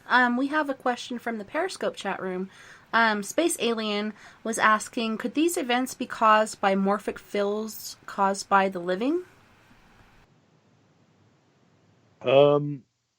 Possibly. I mean, again, it's, who knows? I mean, that I've heard that said before, that the living could be causing these things. And I don't know enough about morphic fields. You have to elaborate on that one.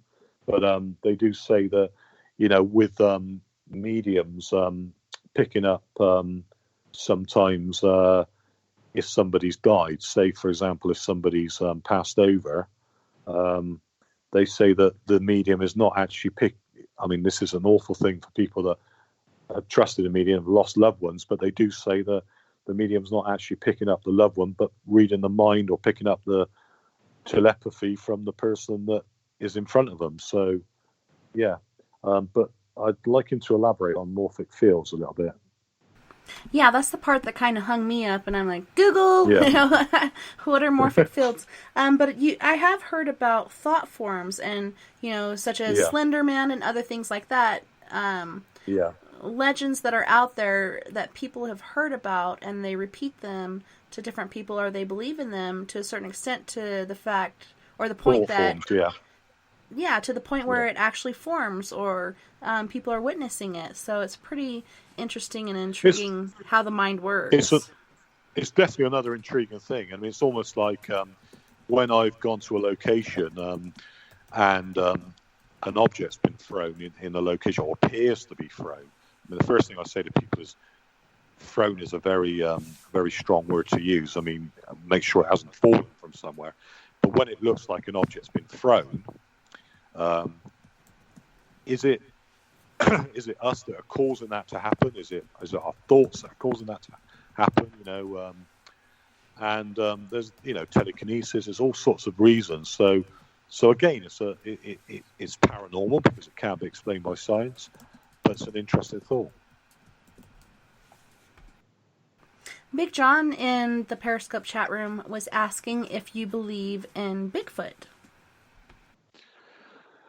I neither believe or disbelieve because I haven't seen or I haven't investigated. So there's been some interesting theories on Bigfoot, and probably Bigfoot would probably be easier to believe than it is that in ghosts, maybe because maybe it's some sort of life or some sort of living thing that we've not witnessed. You look at animals that are unknown, species that are unknown. So it's something I haven't studied, but I know people that have witnessed it and seen it and have experiences of it. So I'm open to investigate one day, hopefully. Do you guys have sightings over in the UK as well, or is that mainly over here and in the Asian province? No, we have the Loch Ness Monster. People have seen up in Scotland. They've seen what appears to be a monster, and then people have explained it that it's a piece of driftwood or something like that. But again, people have not heard no science for a long time. But there was a time when that was on everyone's lips. Yeah, it's funny with Bigfoot. I actually made a comment not too long ago that perhaps Bigfoot that has been captured on camera could be a ghost because it's always got this hazy, fuzzy look. And when someone goes to find them behind the tree they hid behind or whatnot, they're not there.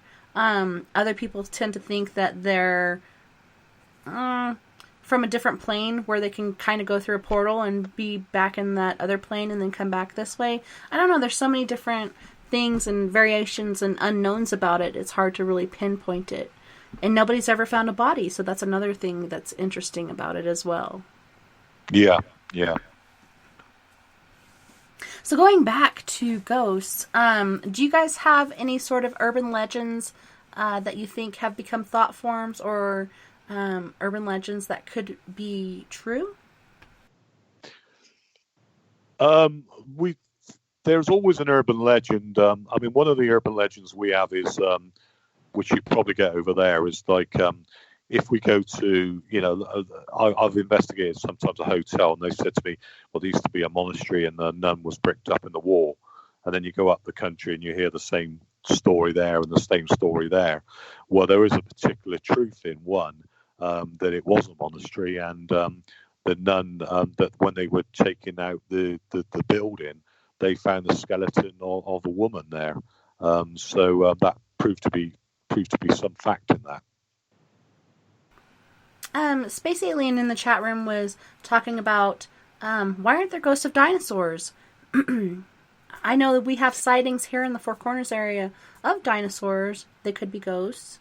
But going back to the Mayans and the Aztecs, on their pyramids, you actually see Stegosaurus on there, and they actually carved and depicted things that they had seen and weren't just, made up things. So it's interesting to think about dinosaurs when people thought they had actually died off and how they could still exist. What are your thoughts on that? Did he ask the question, why aren't there ghosts of dinosaurs? Or? Yes, why aren't there ghost dinosaurs? Yeah, that's a very, very good question, and one that baffles a lot of people. Because we think of Stone Age man.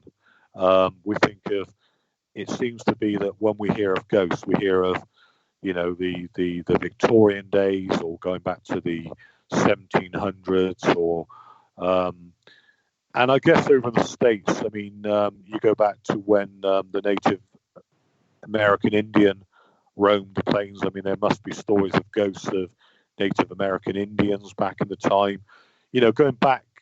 But often you don't hear of those things, and that is I think that's a question that we all ask.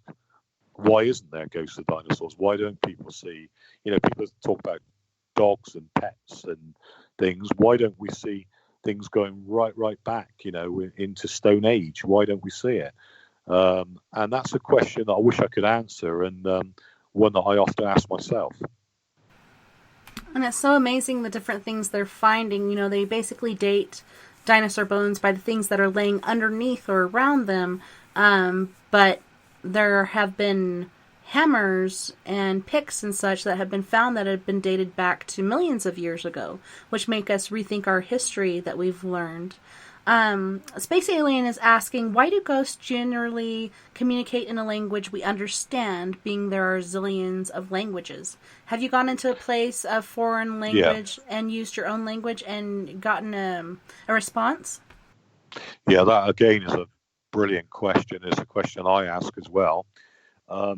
Because often on television you see it, that suddenly they go somewhere in another country and suddenly the ghost suddenly speaks English very conveniently, which makes you wonder if they've that's been made up.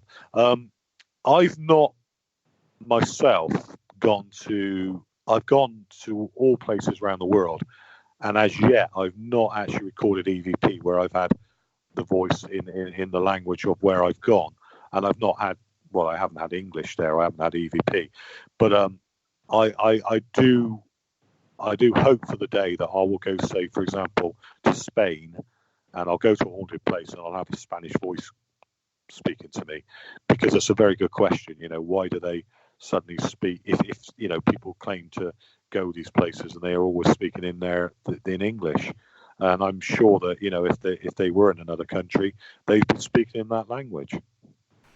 Yeah, it's funny when you see these paranormal shows and they'll go to these different places and they'll speak their own language and not the language of the ghost. And a lot of times it's really, really quiet and they don't get anything. And people are like, well, you're not speaking their language, you're not going to get a response. But then it kind of takes you back to, once you do cross over to the other side, is the barrier of language lost and you kind of have an openness to all languages, or how exactly does that work? It's a very intriguing question. Well, I've been reading a book by a lady called Annabella Cardozo, and she's based in Portugal, and she does a lot on electric voice phenomena. She's doing a lot of research in that at the moment, and she said that she often gets voices coming back different languages: English, Portuguese, Spanish. You know, so she does say, but she did say that when she communicates with spirit, they have said in some books and some research that there isn't a barrier anymore, that the language isn't a barrier. So, yeah, you know, again, it's something we won't know until we actually end up on the other side, really. Which is why I go back to there not been any kind of experts on everything, you know, on this field, because there's so many if whats and maybes and how and whys. You know, we try our best as researchers, but you know, none of us have the complete answer to it. Yeah, and we may never know until we do get to that other side.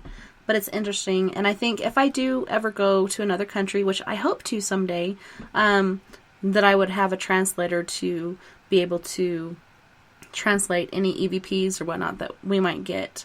Yeah. But like you said, that barrier could be gone.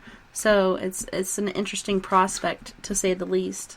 What has been the most active area in your experience doing paranormal investigation? Is it in the UK, being that that's where a lot of people came from to other countries, or have you had more experience in other countries that you visited?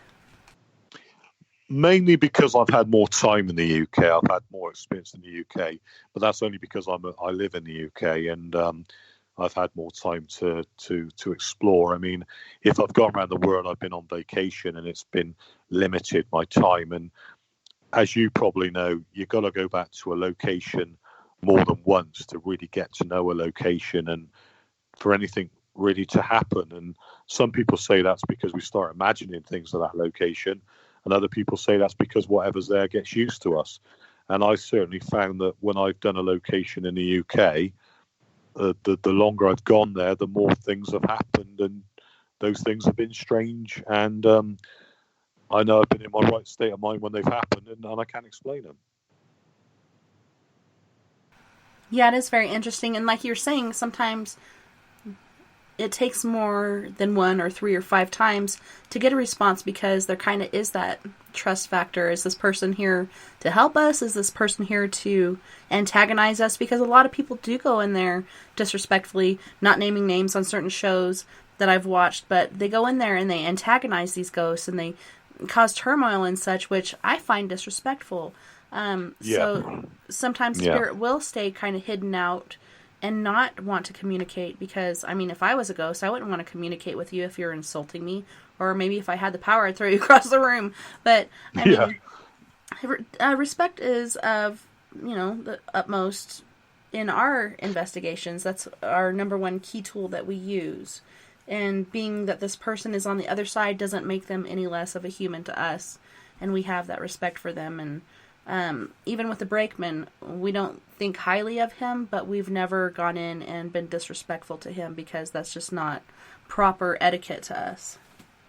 No, I concur completely. I agree completely on that, because the thing is, if these people live once, I mean, it's like anything, isn't it? If you're gonna get someone to speak to you that's living, you talk to them in a way that's approachable. You talk to them with respect. You talk to anybody, and you get much further in communication. So if they've then no longer living and they've passed over, they've taken their human personality survived, they will want to be treated with respect, and it goes without saying. So true. Have you ever encountered a child ghost on any of your investigations? And do you know why they're stuck here? Yeah, the one of the locations we did, there was the medium. I mean, when we say, do we pick up on child ghosts? Sometimes, because I'm not a medium, I can't always pick up on what's actually haunting there. But several times I took different mediums there, and they all came up with the same thing about a child. And they said that they liked that place. They used to play there. And what we did was I put objects down, like toys and things, and then I've had like a motion sensor nearby and said, go to the toy, and as it appears they're going to the toy, the motion sensor's gone off, and it's gone off every time I said go near the toy, which has been quite intriguing. So it appears that I have experienced children that haunt as well.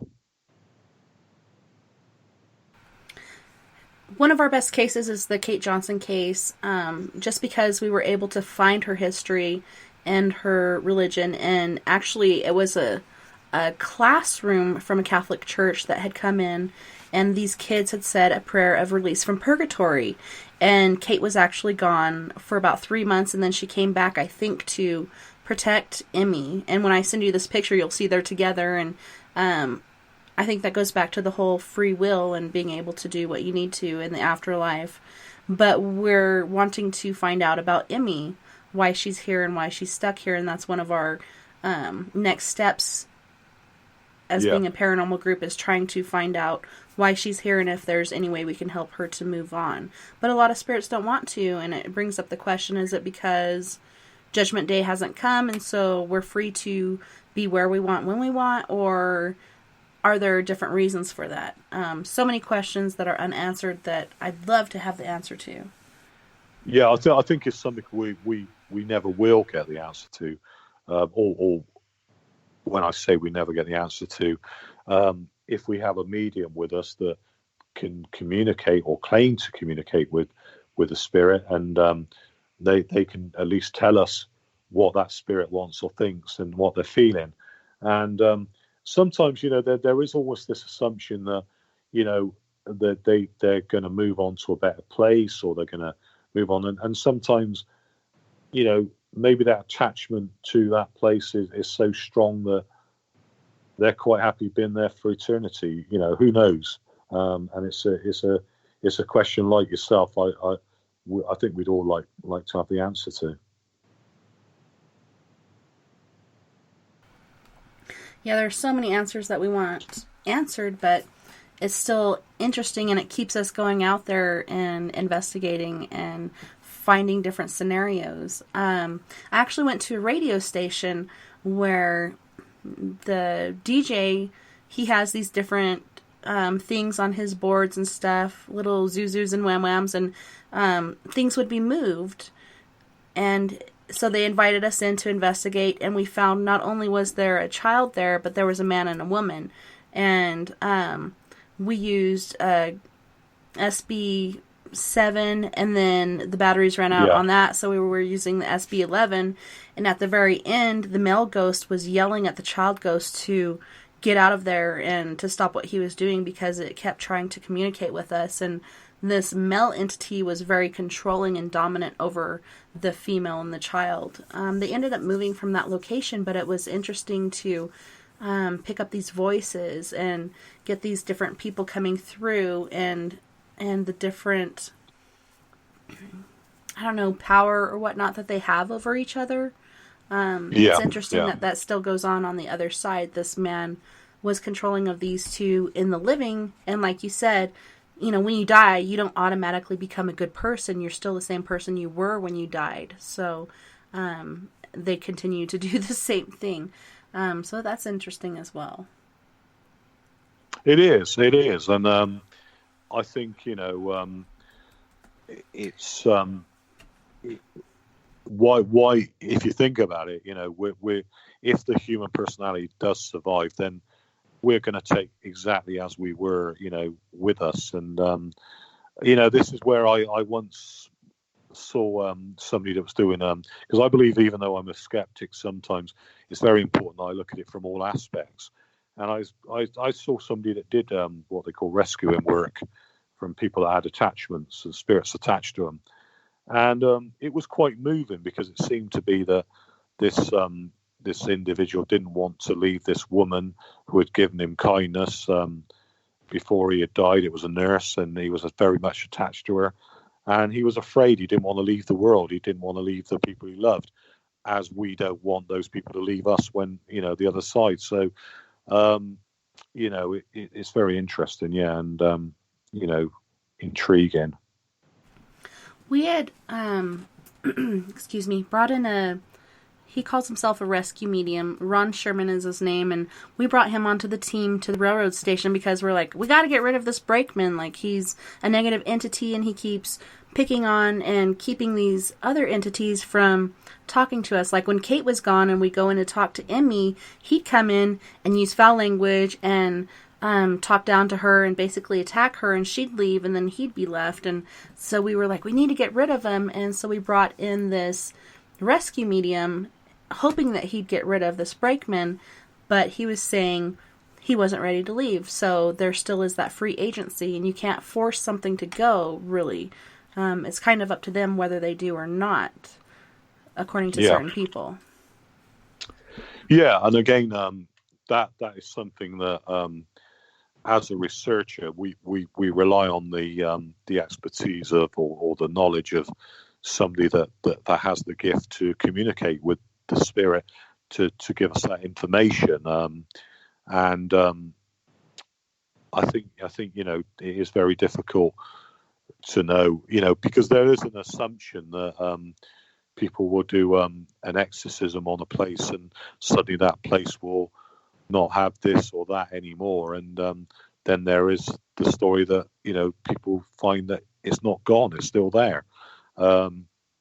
I mean, that is not something I do myself. Well, I'm not an exorcist, I'm not a medium, but I have heard of those cases where, you know, they've brought someone in and it's still been there. Yeah, and it's kind of like the only answer to that is if you're not happy there, you have to move because this thing is not leaving. So yeah, sometimes stuff like that happens. What has been your favorite case so far that you've worked on? My favorite case so far probably was Alcatraz, because I love Alcatraz. And because of where it is, the history, and because everyone wants to do Alcatraz, you know, even though nothing particular happened that time, it was such a lovely place to go, and just experiencing Alcatraz and the environment there, that was enough. So yeah, definitely Alcatraz. Yeah, I haven't been there. I have an awesome sweatshirt that says a psych ward outpatient Alcatraz, and I went to California for a UFO conference, which was the very first conference I had ever gone to, and that's where I met the creator of this show and host Dave Scott and a few people. Yeah, it's a lovely place. I California. loved it. Yeah, and Dave's great. Yeah, because California, fantastic place, and I love it. I loved it when I went there. I mean, I love the USA. Everyone in the USA says, "Oh, I want to go to England because you've got some great places over there." But believe it or not, we're always saying the same. We want to go over to the USA because you're a big place, and we're only a small little island, and there's so many places that we love to do over there. Space Alien was wondering, do you find your dreams are ever affected by certain investigations? Yeah, funnily enough, I mean, again, is that to do with, I don't know, is that because our thoughts, everything we think about in the daytime suddenly becomes a dream and it can just be explained that way? But yes, I have been to locations, and one particular location I went to, I dropped off to sleep at the location, and it was where people, as I said, were hung for, just stealing sheep and very petty crimes. And as I was falling asleep, I suddenly had all these faces crying in my dream and crying out in agony and seeing a hangman's noose. So that was definitely affected by it. I woke up with a jolt and thought, there were ghosts in the room, but it was a dream. But it was relevant to that location. So yes, I've definitely have had that. Yeah. It's so interesting when a case does come through in your dreams, and it kind of takes me back to when you have a loved one pass away. My mom passed away when I was 5, almost 6.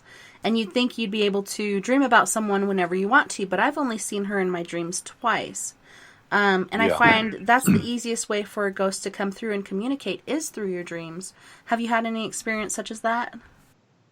The only thing I have had sometimes where the people I love have talked to me in a dream, and I've felt, oh, it's important I write this down because I kind of have that feeling that would be the time they would communicate to us. I did have a very strange dream when I was young that my brother was going to have a motorcycle accident, and I dreamt he had the motorcycle accident, and he did have a motorcycle accident. That is genuine. I did have that dream when I was young, so that was a bit freaky. Yeah, very interesting. Were you able to warn him or let him know what your dream was, or did you kind of just keep it to yourself and then realize later that it was somewhat of a premonition? Well, it was kind of like, I think the day after that they had the phone call, and I said, well, I had the dream the night before, so yeah, it was like a premonition. So that was, I remember that now well as a child, and I can explain that one, and that was strange. Yeah. Space Alien was also asking, as far as dreams, have you ever felt investigated subjects were trying to reach you in your dreams and share a message? I think you had just talked about that. Well, I wouldn't say, but I know when I've gone out with a team, they've had dreams where they felt that the place we've gone, they are trying to reach out to them. They've said to me, I feel like that place that we went to, I had a dream that's whatever it was pointing to this area, and we've gone back and we've looked at that area and we've seen a name, so we thought that's quite interesting. So not myself directly, but other people have. Yeah. So amazing. And it does take a lot of energy for ghosts to appear and try to communicate, because like you're saying, on EVPs generally it'll come through as a whisper or a very light voice. It's very hard to hear and very difficult for them to appear to us. It takes so much energy for them to do that, and how much practice does it take? I have no idea. But in the dream state, it's kind of like another realm where they're able to come through and communicate not only physically but with their voice. So that's very interesting to think about, really. Yeah, definitely. So is there a place on your bucket list that you want to investigate that you haven't got to yet? There's so many places in the USA that I want to do. I mean, where you live, you've got the Rocky Mountains and all the places around there. And, it's so difficult to put it down to one particular place. I would love to do one place that's near to you is a Stanley Hotel, isn't it? Yes.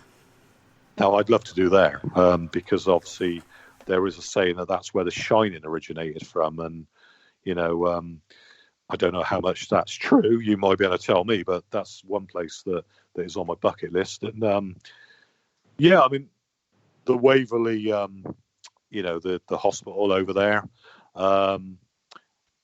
There's so many in the USA, and it's mainly the USA. I think that my bucket list goes to. Yeah. Well, if you ever come over here, I would recommend Colorado as well as down south where I'm from, which is the Four Corners area. A lot of psychics that I've talked to, because a part of World's Largest Ghost Hunt is bringing in a psychic to help you out. I had so many turn me down because they say this area is basically a huge vortex and they're afraid to do anything to disrupt it and make it worse or darker or whatever may happen. But we have Aztec ruins and all kinds of different things going on here, or it's Anasazi ruins, sorry. So many different things as far as natives and, back in the Old West, and I mean, there's so many genres you could cover in so many places in such a small area. But if you do ever come over, please contact me because I'd love to go to some of these locations with you. Yeah, definitely, because I'm looking at eventually getting back over in the States. I mean, it was only last year that I was over in, New York, and I went to Charleston and all those places, and the USA is a big place, and there's so many places over there I want to do, definitely. So, were you able to investigate in New York, and did you find it to be really active compared to other places you may have gone in the U.S.? New York, there was loads and loads of places and stories of hauntings in New York and things, and as I said, that church I did where the bells ring and that in Manhattan, that was interesting. I think there's going on to that. There's also comes into, which I've realised recently, and I spoke to somebody a long time ago about this. There's the ethics in ghost hunting as well, isn't there? Because sadly, I only found out recently that people have been looking for ghosts in some of the most, I would say the most inappropriate places. They've been going to places where great tragedy have recently happened. And you only got to think of 9/11 and places like that, And to me, those would be no places to go, and do those sort of things because of all, it's just unethical, And I've, heard people going to Auschwitz and places like that and getting out of EVP recorded, so I don't know what your feelings are, but some of those things seem so inappropriate to me. It's very true how it is inappropriate and so new to people, but it's kind of tempting for a ghost hunter to go to places like that because you must think it must be very active, but you have to have respect for the loss of life and give it some time. And Auschwitz, that did happen such a long time ago, but it is a place of great loss of life for young and old alike, and it can be very tempting to go to those places, but like you're saying, it's kind of like there's a law against it as far as respect and respect for human life goes. Like, where do you draw the line? And it's places like that. I do agree with that. So when it comes to, go ahead. Sorry. No, sorry, that's it. You carry on. I was going to say, so when it does come to that, with this hospital we were talking about earlier, and I'm just kind of spacing it out right now, where people had died from the certain disease, would that be kind of in the same circumstance as Auschwitz and 9/11, being that a lot of people lost their lives unwillingly to a certain disease, or is it okay because so many people have done it before I think us? that's a good I think that's a good question. I mean, you know, I see where you're coming from, because it is quite a difficult one, isn't it? Because what we investigate is tragedy, and you know, because we're looking sometimes at ghosts and people have passed on, often it will be around where something bad has happened and something sad's happened, and it's unavoidable that, you know, I mean, like you say, going to a hospital where there's been a lot of disease could be deemed the same as, you know, other things. I think it's just using a little bit of common sense sometimes, with, you know, like, for example, if it had been 9/11, that's so recent, that's so difficult. If it was, you know, I mean, if a medium went to somewhere like a Holocaust place and picked up things, then they're just picking up maybe something that needs to be picked up. Who knows? But yeah, it's a very interesting point, a very interesting question. I tend to go to places that are a lot of historical places, and you know, I try to be as best I can where it's going to upset people recently. You know, I have to be, you know, try to look at it and see who it's going to affect, really. Yeah, and Space Alien had also brought up the point of, or investigations that focus on victims who have living relations. Perhaps a living person would reach out to someone and ask for someone to go investigate. That would be different than just going to the 9/11 grounds and just going on your own and doing something. If somebody asked you, that would be somewhat different than just going and kind of taking advantage of that place. Yeah, if somebody's asking for a medium to go somewhere and they're saying, you know, I need your help, and you know, this is where the tragedy happened, tell me if that person's trying to contact me. Completely different kind of thing. I think when you've got a group going there with waving around machines and stuff like that and just doing it for the fun factor or whatever thing, that's the two are very different. Yeah. So, let's see. Man, I had a question and I lost it. But there are so many places, and it seems like there's just not enough time to investigate all of these. Is there a place that over in the UK that you've investigated that just kind of took you aback or really blew your mind and you couldn't really wrap your mind around what had happened? I think going to the UK, I think all of them, they don't. I mean, the only one that blew my mind was that one where I talked about the guy coming out with the painting. That was kind of like, I don't really know what happened there.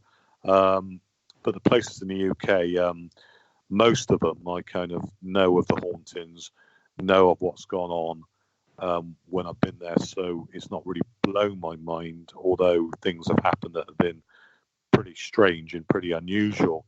And exciting. I mean, the Bristol Old Vic I talked about, or you talked about in the biography, that was a fantastic place to do because, you know, one of the old actresses died there and the theatre manager died there, and, you know, you're going around on the stage looking for ghosts and that. It's just a wonderful place to investigate. Fantastic history. It's had some of the best actors and actresses there, and you know, you hope you're going to find or get some evidence of them. And there's another theatre I did, and the great Houdini was there. And as we know, Houdini vowed that he would come back from the dead if he could, and leave a password for his wife. And you know, and it would have been great to have, you know, someone like that who was interested in the afterlife. It would have been great to have communicated with someone like that. Yeah, there are certain people, like you said, Houdini, that if you could communicate with them or get an answer from them, that would be amazing. Have you ever gone on an investigation and heard a voice with your own ear or been touched? Yeah. I've gone to a location and it's like a groan. I heard it as clear as day, and I've also heard a little like a cackling, an old woman cackling in my ear, and it's suddenly just come out of nowhere. So I've heard that. Touched. I've never been touched. I've never had the feeling I've been touched.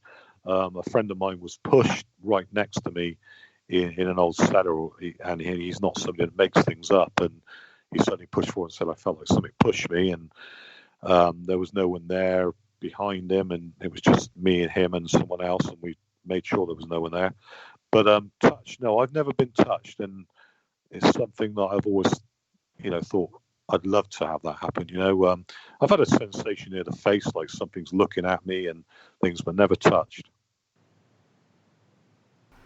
A lot of people will describe walking through an area and feeling like a web or something on their face, but they look around and there is no spider web there, and it could be ectoplasm. Have you ever had an experience like that, or known someone who has? Yeah, I mean, when I say not touched, I mean I've had the spider web and that feeling when I've gone into an area, and certain areas I've had that, definitely. Yeah, so awesome when something so unexplained has happened. You're like, it feels like I walked through a web, but there's nothing there. What is it? And you can't get it off. Space Alien was asking, do you ever get frustrated with misinformation people base investigations around? Very much so. And often it's the case that, people will, they won't get the facts right. And and also sometimes it can be who you use as a, you go to a location. I mean, I went to one location and it's called the Ram Inn in England. It's a very famous place in England that was haunted. And we went into the barn area and we were there and we had our hands on the table and it was like something kicked the table. And we had a reporter with us. And these other investigators were saying, "Oh, well, we're trying to get her to look at the face on the wall," and all it was a pattern on a wall. I know that's slightly different to what he's asking about misinformation, but they were focusing on something which was irrelevant and missing the real activity. But it does happen with misinformation. I mean, somebody can be saying like, "This happened in an area," and sometimes a medium can. You could have a medium that's just there for all the wrong reasons, making up information that's not necessarily true, and you could be missing where all the haunting's going on. So misinformation, that can be frustrating.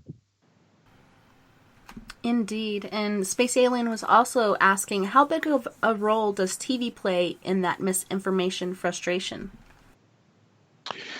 TV is very much, it can be dramatizing events, over-dramatizing events on television. I know of a TV series where, for example, we did an area called Pendle Hill, which was full of witches, and the immediate thing on this TV program was that all witches are evil and all witches are bad, and everyone was watching it thinking, "Oh, the witches are causing this, the witches are causing that," and that was pure misinformation, because they weren't evil, they weren't bad, they were poor, misunderstood women that were persecuted. So that's when misinformation on television can be very dangerous and very damaging to what we do. Yeah, and people can put out the idea of it's witches or whatnot and let it go haywire and crazy when in reality that's not the case. Yeah. Well, we're in our last 5 minutes of the show. Are there any other locations that we haven't talked about where you had amazing outcomes that we haven't discussed? There are more, but I haven't got the time to say all of them. But there is one I did an old pier, and it's in England, and they had a sighting of an old fisherman on the pier, and then somebody took a picture, and when they looked at the picture, there's 1 minute he's there and 1 minute he's gone, and they got me to spend the night on this pier trying to find this ghostly fisherman, and that was a very, very eerie thing, because you imagine being on an old pier at night, the fog coming in. You can imagine the film The Fog. So the atmosphere and everything has really added to it. Have you found that locations that are located near a water source, such as a river, stream, or even the ocean, to be more active than locations that are land-based? I wouldn't say that I found them any more active than land-based. I mean, I found a land-based, that church I talk about is very, very strange things happen there. And then I can go to somewhere near the sea and nothing does. So I've not yet seen evidence of that, no. Yeah, a lot of people think that due to the running water and the energy that comes off of it, it could create more activity, or has been proven to. And sometimes there are also underground streams, so it makes you wonder, is there an underground stream where this church is, or is it just a very, very active location? But it's so awesome when you do get that evidence, whether there's water or not. I mean, there's just so many different questions. Why is this happening? How long will it last? Like, there's stories of hauntings that have been around for eons that are still happening. Yeah, definitely. And I think we're still looking for the answers to that. I mean, people talk about ley lines and all sorts of things, and different things in different areas, and so and again, we need to look at the sources, look at if there's anything underground, any water sources. Is it that particular thing that does create the haunting? Is there other things that make it in our mind? So many questions, and that's what we're doing when we're researching and trying to find out these things. Mooney was asking, does Richard know if anyone has done a real investigation at the 9/11 Ground Zero site? No, I don't, but I've heard people talking about, going there. And I was I went there just to visit because I felt I wanted to go and pay my tribute to such a tragedy that affected us all in the UK, like it did over to the people in the USA. But no, I don't know of anyone that's done that, no. And that's good. There's a certain guy out there, when Robin Williams and other celebrities have passed on, he immediately gets on his ghost box and tries to communicate with them. Yeah.